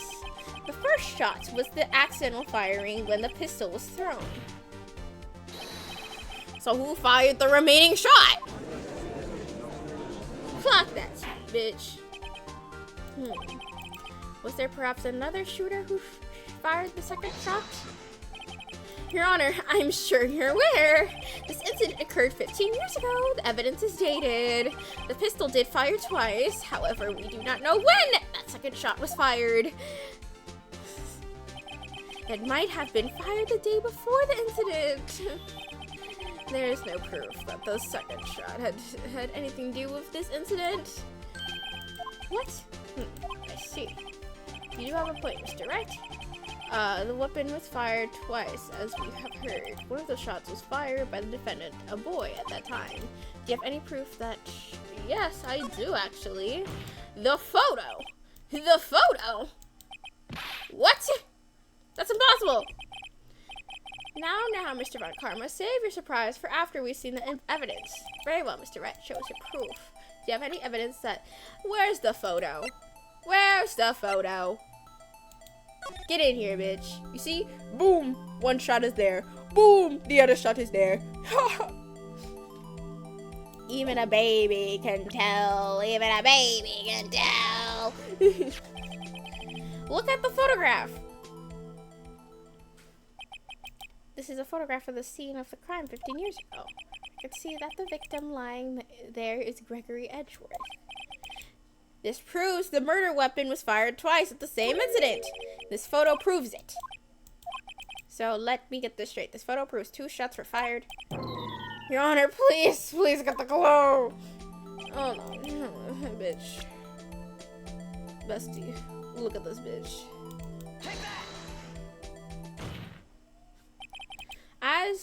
As should be obvious, the contradiction is here. I see a bullet through the hole. Your Honor, Gregory Edgeworth was killed by a shot from the pistol, yet there is a bullet hole in the elevator door. And we also know that the murder weapon was fired twice. Thus, someone other than Edgeworth fired the second shot. Order! Mr. Wright, what are you driving at? It's simple, Your Honor. At the time of the incident, 2 shots were fired. One went to Gregory Edgeworth's heart, the other hit the elevator door. Remember that the defendant lost consciousness after the shot he fired rang out? In conclusion, we must agree that the second shot was fired by someone else. Mr. Wright. But who could that person be? The murderer, of course! I knew I should have stepped in before your wild fantasies got out of hand. Mr. Wright, look once more at the DL6 incident case file. Did my stream crash?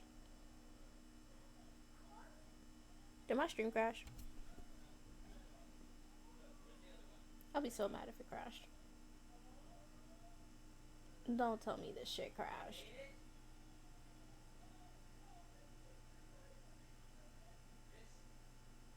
Hold on.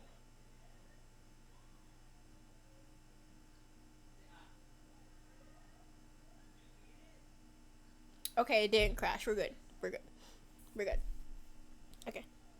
Look at the DL6 incident case file. Look closely.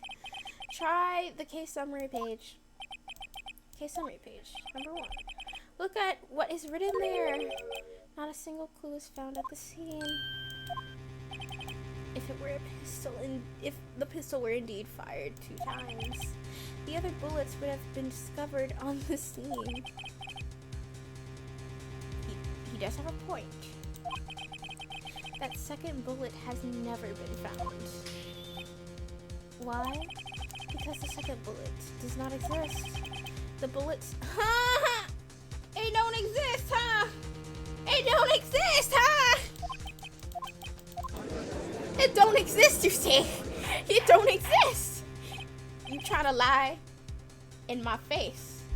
Order. I will have order. Mr. Wright has proven one thing quite clearly. The murder weapon was fired twice the same. Oh my fucking god. Oh my fucking god.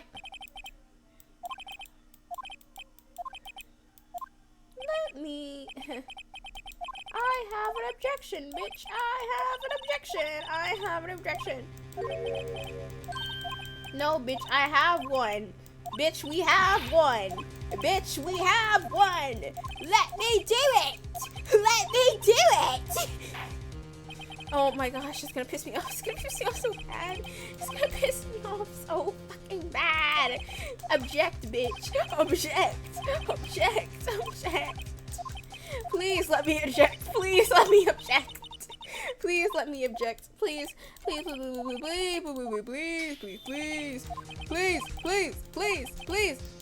Object. I don't care about the writings. I have an objection. Let me present the bullet. Your Honor, I object. Tisk. I have the bullet. I have it. It's pissing me off. I have the freaking bullet. Mr. Wright, on what grounds do you object on, huh? Nick? I don't know. This case is perfect. I don't know. Gah. He must exist. The second bullet. What did you just say? Nothing? The second bullet must exist. But where? Someone took it. Mia, stop flashing in like a force ghost!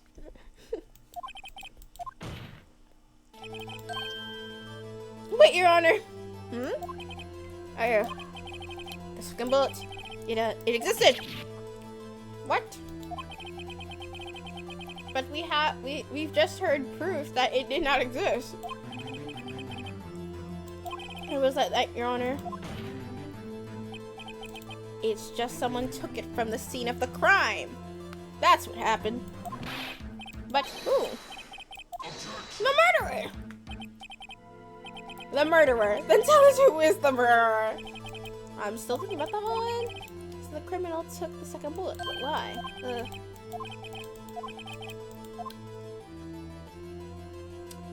The murderer didn't need it.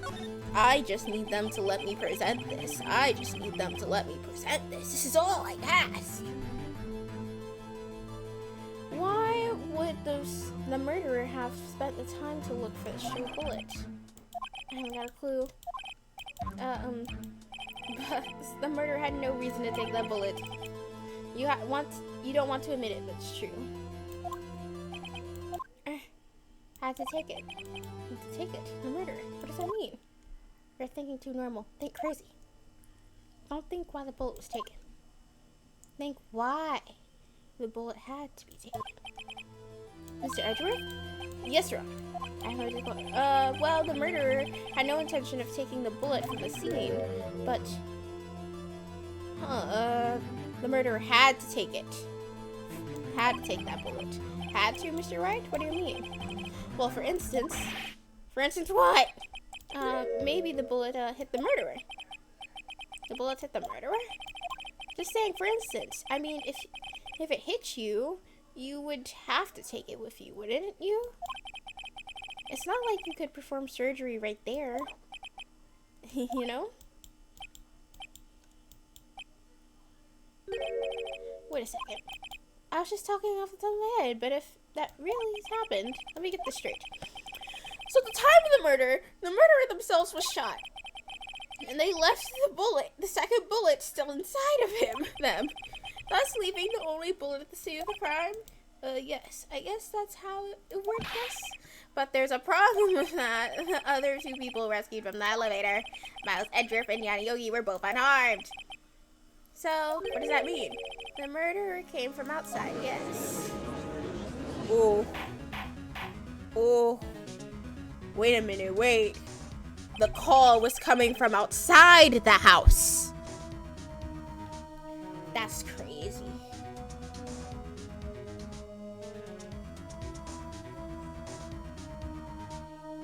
The call was coming from outside the house. The two men fight inside the elevator. Trying to stop them, the boy throws the pistol at his feet and throws it. The pistol discharges in the bullet. Oh shit, they got you, bitch. The bullet goes through the elevator door and hits the murderer outside. The boy loses consciousness. Then the murderer opens the elevator door and sees the men inside. Oh! He got blinked.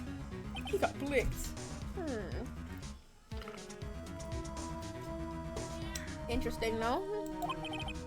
Mr. Wright, you are truly the most unpredictable defense attorney I know. I can tell you're grasping it. I cannot deny the possibility of what you say. What are you saying? Deny it! And no one involved with that incident was wounded. There was no murderer. No one was wounded at the time of the incident. He's right. I can't think of anyone. What do you mean? Oh? I just thought of something really crazy. Crazy? Remember what Rosenberg said yesterday? Gregory Edgeworth dealt a blow to his perfect record. Wow. It must have been quite a shock for Von Karma. He took a vacation for several months after that, you see? Yes, an unusual event for that man. That was the first and the last vacation he had taken in his many years of prosecuting.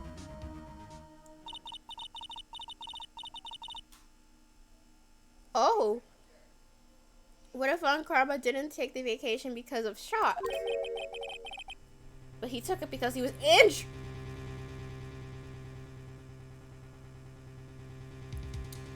Oh my god. Which would mean, you can only mean one thing.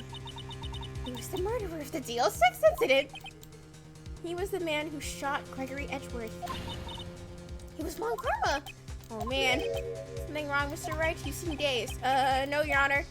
What? We have indicated the possibility that the murderer came from outside. The call is coming from outside the house. I just love saying that, man. It's just so funny to say. Can you give us the name of your suspect? Uh-oh. Should I come out and just say it? Say it.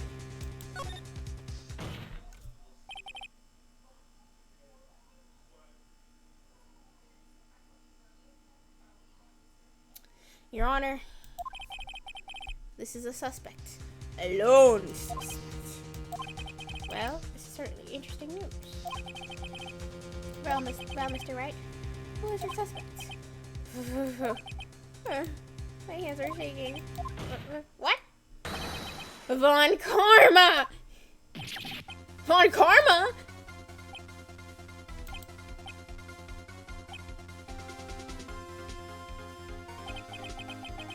You mean the Von Karma, the prosecutor, the one standing right over there? You don't object? I see no need. Why? Your Honor, a ridiculous outburst with my objection.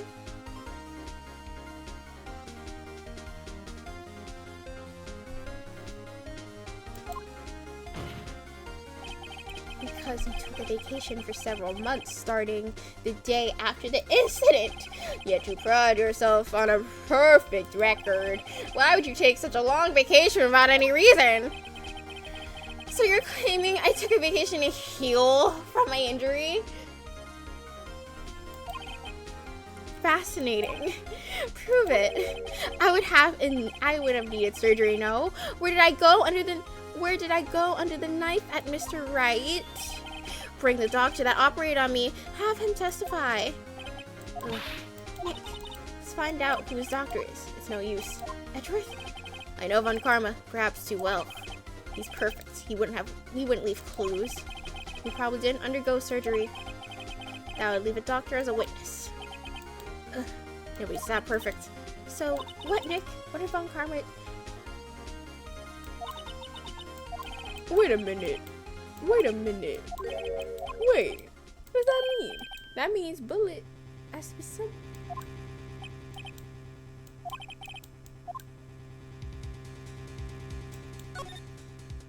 Oh, I'm gonna like this part. I just got it. I'm gonna love this part.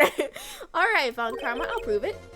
I'll even use evidence. I know how you like it so much. What? The evidence that proves. Oh, I'm gonna have so much fun with this. Ace Attorney is such a good game. It is. I'm having so much fun with this. This is so fun. Oh, this is gonna be so satisfying. A metal detector. It makes a noise when metallic objects are near. Oh my gosh. This is gonna be so satisfying. Do it. Von Karma is perfect. He wouldn't risk surgery, leaving an evidence trail. So then I asked, where's the bullet now? I think it's unlikely that Von Karma performed surgery on himself. You don't mean? I do. There's a possibility the bullet is still inside Von Karma. Nah, I gotta add the best part. Gotta be, this gotta be scripted. Wait. I'll wait for you, killer. I'll wait for you. I'll wait for you. I got you.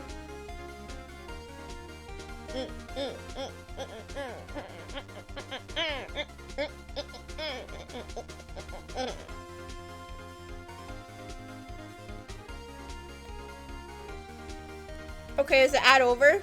I didn't hit play because I wanted you to see this. We good? Okay, let's go. Is it even possible for all those years? Well, there's only one way to find out. We can use this metal detector. Well, Von Karma?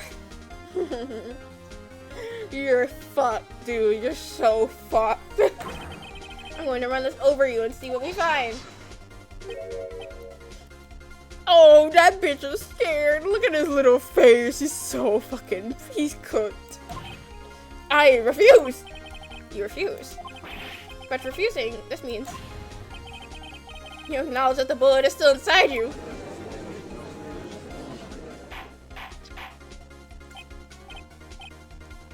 Yeah. Order, order, order. Your Honor, the defense requests that we will be allowed to use the metal detector. Judge, I call for suspension of the trial. This is an invasion of privacy. The statute of limitation runs out on this case today. It was you who said we had to end it right here, right now. Enough. I permit the use of the metal detector. Mr. Von Karma, you will submit yourself to the testing. Nick, what does this mean? I don't know, but we have to give it a shot.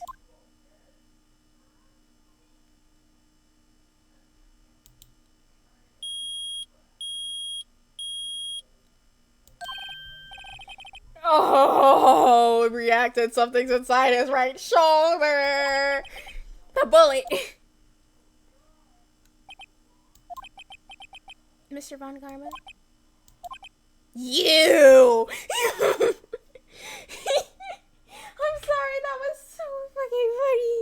That was so fucking funny. The way he's like, you. It's giving Owl saying you in Lethal Company. Hold on. I need to put ointment on my chest because since the AC is down, I've been having bad heat rashes on my chest. So we're gonna make sure old girl stays moisturized. Always make sure to moisturize your chest, guys. Especially in this heat, because heat rashes on your chest are very uncomfortable. And they itch a lot. Hold on, I'm almost done.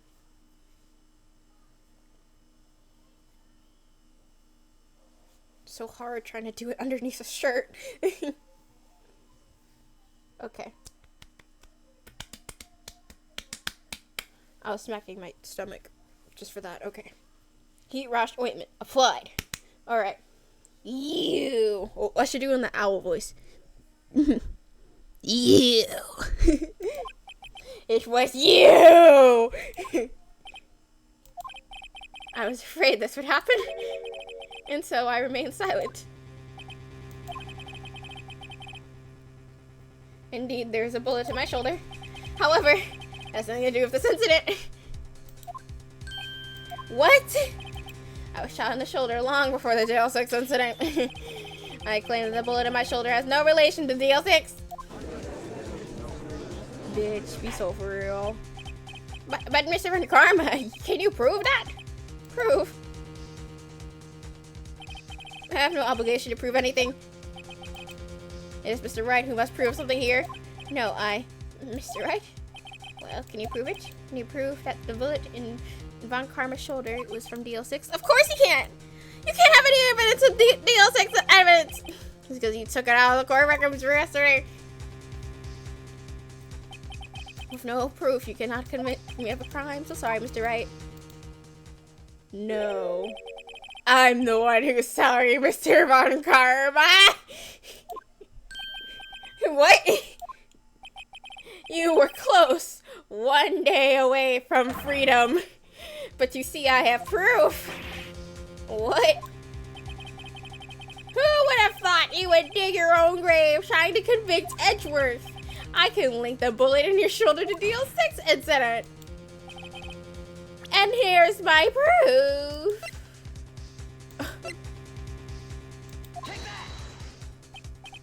That's a bullet. Where did you get that? This is the bullet used in the DL6 incident.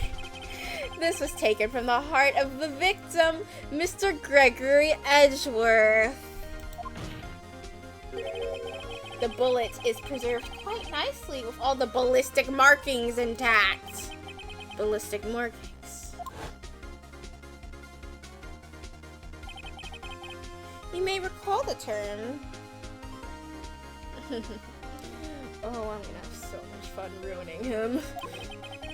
It came up in the first trial 2 days ago.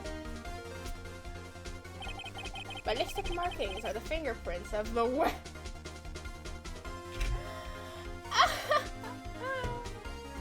Oh, you're cornered, you dumb bitch.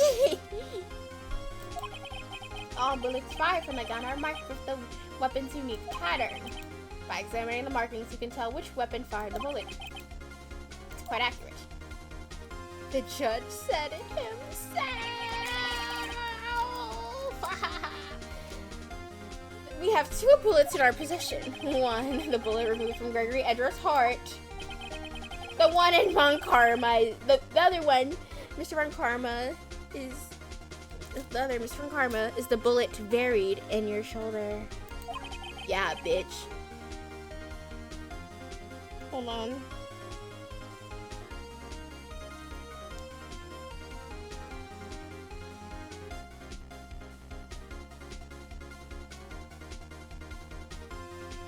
No. I hurt my nail. Owie. We can analyze both bullets. Then the marking is matched. We would know that both bullets have been fired from the same gun. The very same pistol. In other words, the murder weapon that killed Gregory Edgeworth. Mr. Von Karma, can you let us remove the bullet from your shoulder? Then we'll compare the ballistic markings to those on the bullet and solve this case once and for all. Well, Mr. Von Karma?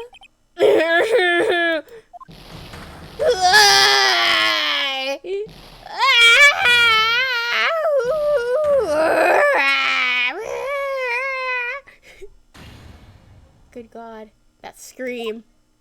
I've heard that scream before. Wait, I know. Help! I can't breathe! Quiet, I said quiet. You're not making this any easier. Stop breathing my air! I'll stop you! Stop breathing my air! Get away! Get away from my father! Bang.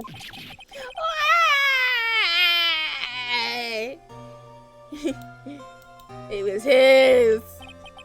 It's that scream I heard in the elevator 15 years ago. Von Karma, it was you who screamed. Clock it. Clock it. Mr. Von Karma. It's worth, only you would dare defy me. So, it was you. Oh my God. Oh my God. Oh my God. You and your father are my curse. Damn. Throw that ass in a circle, bitch. Okay, I see you. I see you, sis. Your father shamed me with a penalty on my record. And you left a scar on my shoulder that would never fade. I'll bury you. I'll bury you with my bare hands. Dad, Dad. Take that bitch away. 15 years earlier. Wait, what? Chief Prosecutor, I am sorry.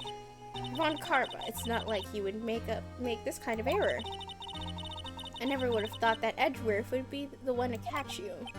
I was careless. I'm sorry, but you will have to be penalized. I've covered for you in the past, but not this time. Edgeworth! It was a shock like none I had ever known. Me? Penalized? It took hours for me to regain my composure. Suddenly, I found myself in the darkness. I was in the court records room. I must have wandered in there without thinking where I was going. The room was pitch black. The lights must have gone out. I went to the hall and felt my way to the elevator. I pressed the button, but nothing would happen. Then there was a noise.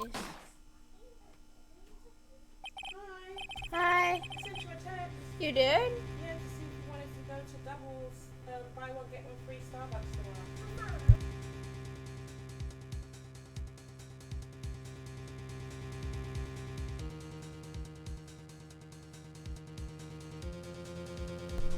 My mama asked me something. I'm back. I was in pain. Horrible burning pain in my shoulder. Just then, the lights came back on. The elevator door opened before my eyes.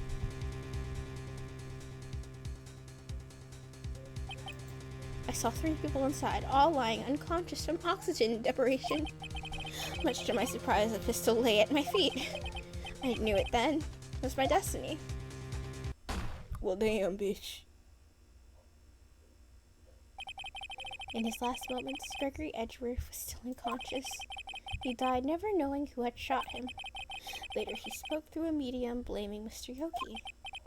He was fooled. It was the perfect crime.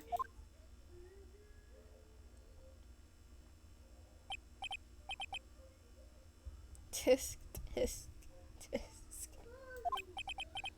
Who would have thought another man would have come to open the elevator door? Judge. What? What are you doing? Do your job. Bring an end to this miserable charade. Now, end it. Very well. Oh my god, we did it. It appears that we have come to a very long to the end of this maze. 15 years later, Mr. Miles Edgeworth. Yes, Your Honor. You were innocent. You are innocent. As you said, it was all in. Yes, Your Honor.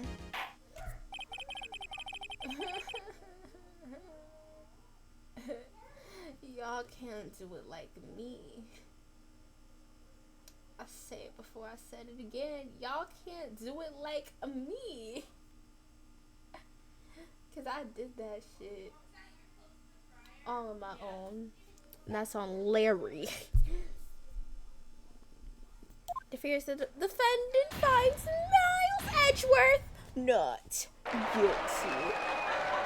And I did that all by myself, guys. Thank you. Thank you. That is all. Court is adjourned. Take that Von Karma looking bitch out of here. December 28th, 5:38 p.m. District Court Defendant Lobby number 2. Nick, we did it! Did you see his face? Karma looks even paler than usual. And I did it. All on my own. Y'all don't gotta thank me like that. He's pretending to be all cool, but inside you crushed him, Nick. Crushed. I gotta say, I'm impressed. It was pretty close though. I was sure we had it. I know. I was on the verge of tears the whole time myself. But now it's all just a good memory. This bitch is like, really? Like, So it's finally over, Edgeworth. Right. Yeah? I'm not sure what to say. How to say this.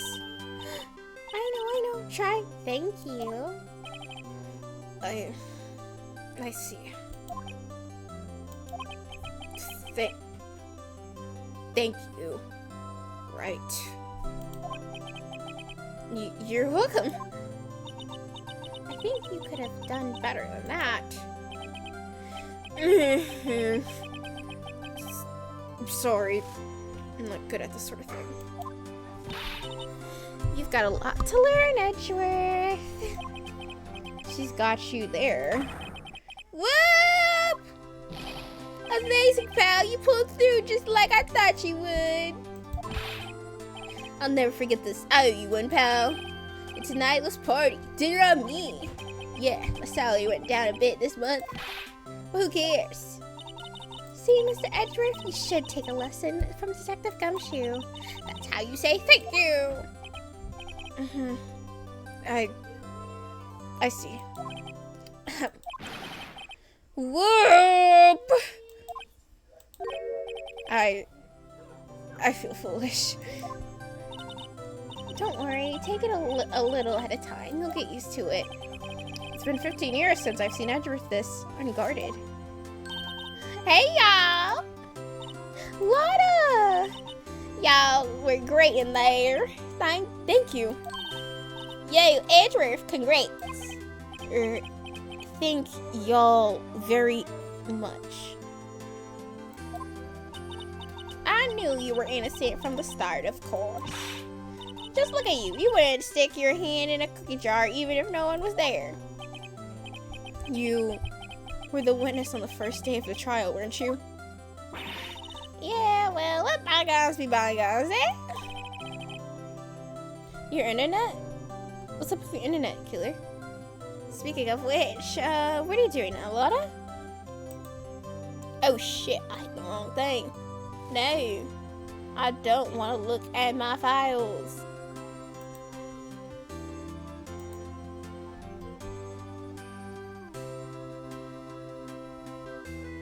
Oh no. Oh no. I'm sorry, killer. Speaking of which, what are you going to do now, Lotta? Who, me? Oh, I went back to college. I gave up trying to be an investigative photographer pretty quick. Really? That's too bad. Huh? Isn't that the hot dog guy from the park? Huh? It's over, Nick. My life is over. What? Why the sad face, Larry? What's happening now? Oh, Nick, I'm not long for this world. You don't look sick. It's Kayance. She's going to live in Paris. Paris, Nick. She's leaving me behind. Should have seen that one coming. Yo, Edgy, there you are. Yes, here I am. Congrats, Edgy. Here, a little gift from me in celebration. Celebration? That's unusual for you. Harry Butts, come along tonight too. My treat, pal. Huh? Thanks. Looking forward to it. Yo, Nick. That's a suit, that question. When he says treat, that's not police talk for prison food, right? Right? I think you'll be fine, Larry. Right. Yeah, what's up? The envelope that Larry gave me, it's got money in it. Yeah? That's not that strange. People give money sometimes to celebrate. Wait. It's $38, right? Huh? What a weird amount. I mean, it's nothing a little. $38 exactly. Nick? Wasn't that exactly the amount of lunch money that was stolen from Mr. Edgeworth at school? $38? No. No! Larry, it was you? What are you surprised about, right? Huh? Larry was absent that day from school, right? That doesn't automatically rule him out as a suspect. What? Think back to that day 15 years ago. Larry took the day off but was bored, so he came to school anyways. Then he saw the money lying there, and the rest was history. I never was good at history. Larry. Edgeworth, you didn't know, did you? I suspected. I just couldn't picture Larry protecting you like he did that day. Everyone else was saying you did it. The whole class was against you, remember? Yeah, too well. Right, you may not know this, but we used to have a saying back in school. When something smells, it's usually the butts. Yeah, I know. Really, right? I'm surprised you didn't figure it out. Well, this is sure an unexpected turn of events, eh? Edgeworth. You should have told me! No, Nick, it was 15 years ago. Don't you think the statute of limitations has run out, mister? I'd say yes. That's crazy. There you have it. Word just that leave me. I became a defense attorney because of what you two did. Well, you've always been something of an insufferable emotionalist. Yeah, and you got worked up too easily, too. Death! The sentence was death for both of you. Man, if only I had known I would have become a boss. Phoenix, please.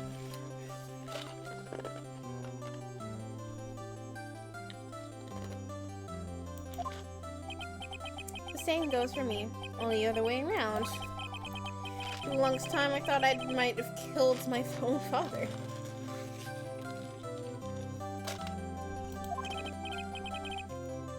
I thought I might be a criminal. I became a prosecutor as a part to punish myself. Oh, you're cheeky. If I had known the truth, I might have become a defense attorney after all. The truth. Want to switch right? Hey y'all, line up, I'll take a photo.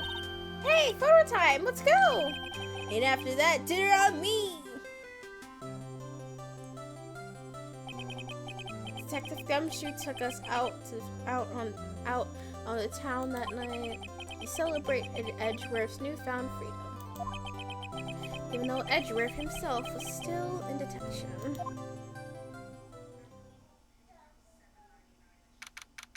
December 29th,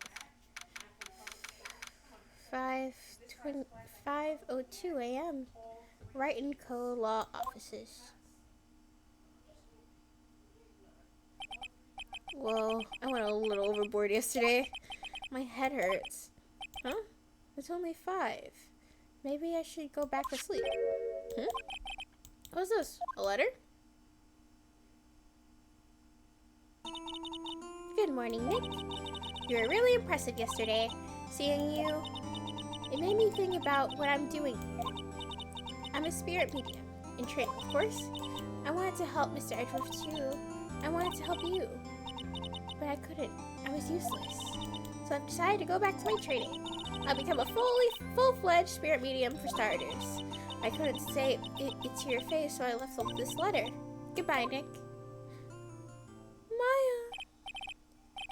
Goodbye? What time is it? The first trains for the mountains have already left. It's the station.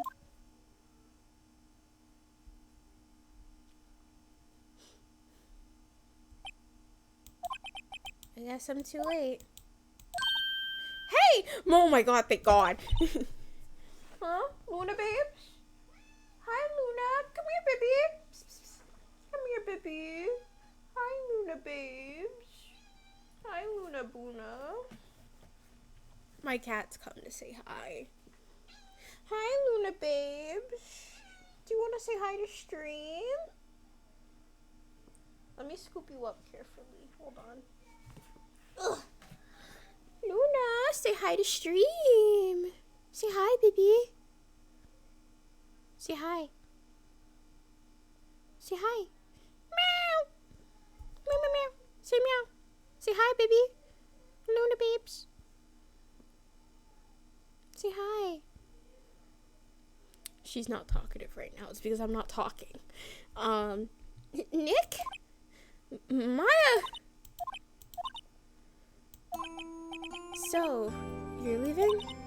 Yeah, it's hard being a medium who can't talk to spirits, and I think you'll be fine without me, Nick. Be good, okay? Hold! Wait! What? I never could have saved Edgeworth without your help.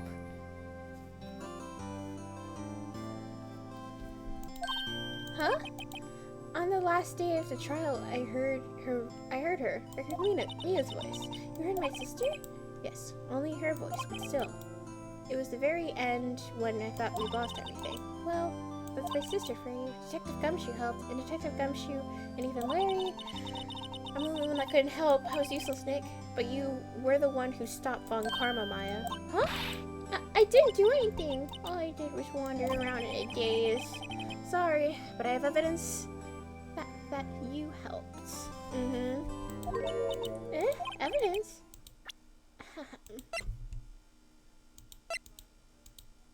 The DL6 bullet, bestie.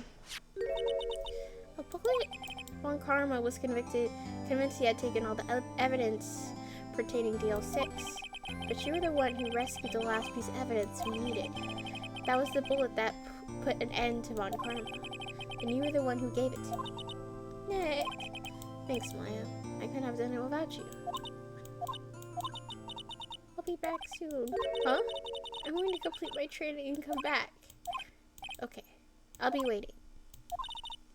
Of course you will. You can't run that office by yourself. You're hopeless. I didn't know about that. So, this is it. See you soon, Maya. And off she goes. Aww, my baby. Thanks, Nick. My baby. My baby, my baby. You're my baby. And so my story ends. Time to turn a new page. And say goodbye to the novice defense attorney that I once was. Now a new story begins. With the same old crazy cast of characters. Ha! Don't think you've graduated yet, amateur. Mr. Wright, perhaps you'd like to rethink that claim. Yes, Your Honor. Uh-oh, I got a bad feeling about this.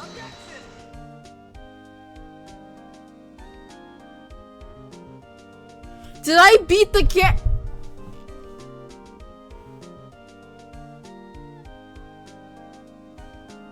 Hey, pal. Miss Edruff came down to the precinct to wish me a Happy New Year. Talk about a pleasant surprise. Whoop! Detective Gumshoe! Then he hung his head low and went right back outside. Kind of like he was embarrassed or something. Strange, huh? I beat the game? I beat the game. I beat the game. I beat the game. I beat the game. Huh? Nick? Nah, I haven't seen him lately. Who, me? I'm working at a cheese shop. That Missy's a nice lady, but she's not exactly what I call a cheap date. Huh? Oh, she's in Hawaii right now. Yeah. I beat the game. What?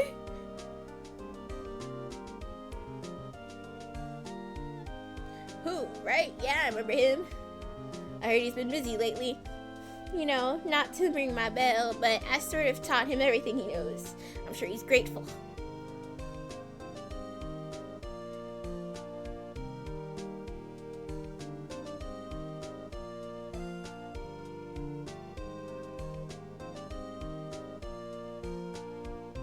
Mr. Wright? I'm the defense attorney for whom I wrote that advert for, yes. Oh, you should know I've taken the management of the Gatewater. Ugh, should you be in my area, please stop by.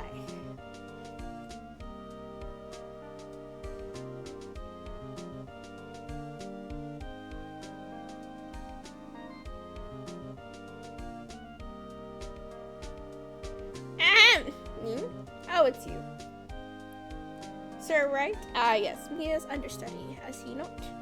I wonder how he's doing. Haven't seen him of late. Ah, the days of my youth, like the scent of fresh lemon. You see.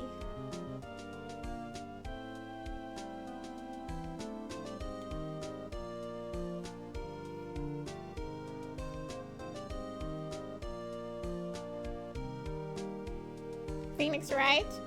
Is he an actor? Well, I'm not buying it. You can't be a star with a name like Phoenix. Did you? Oh my God. Never mind, woman.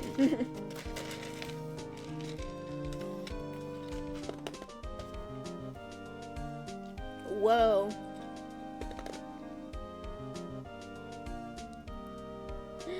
Oh my gosh, it's Will! I'm pleased to announce The Pink Princess is a hit. I sure owe Mr. Wright a great deal. Oh, and I'm keeping my face out of the public eye till the show's over. I wouldn't want to ruin any kids' dreams, you know? Oh.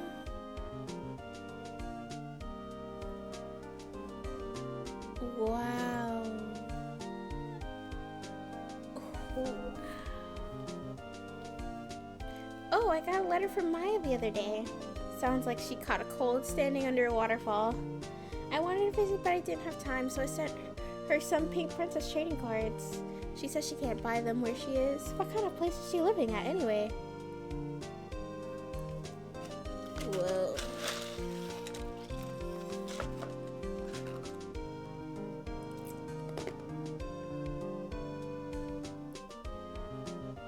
Right? Who's that? You want to talk? Let's talk Pink Princess, alright. But, you know, I snuck into the studio the other day and I saw her. I went inside the Pink Princess suit. What a dog. It was kind of a shock for a boy of my tender age.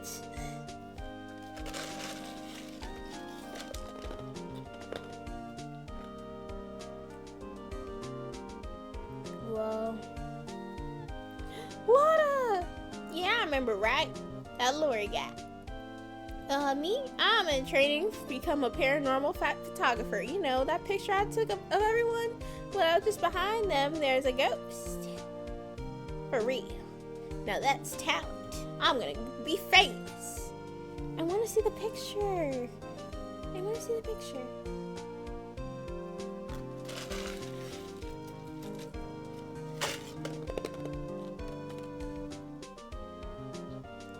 Mia!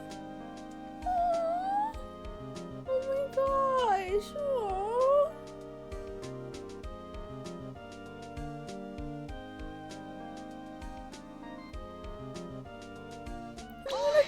What? A brand new episode has been added?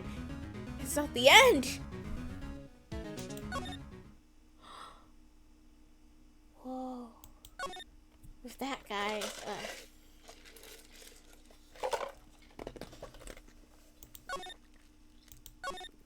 This is where I'm ending it, guys. Thank you so much for coming for today's stream. I guess I'll have to play episode 6 sometime soon, you know? Or episode 5. Rise from the Ashes. Like a phoenix! I love the use of words. But thank you guys so much.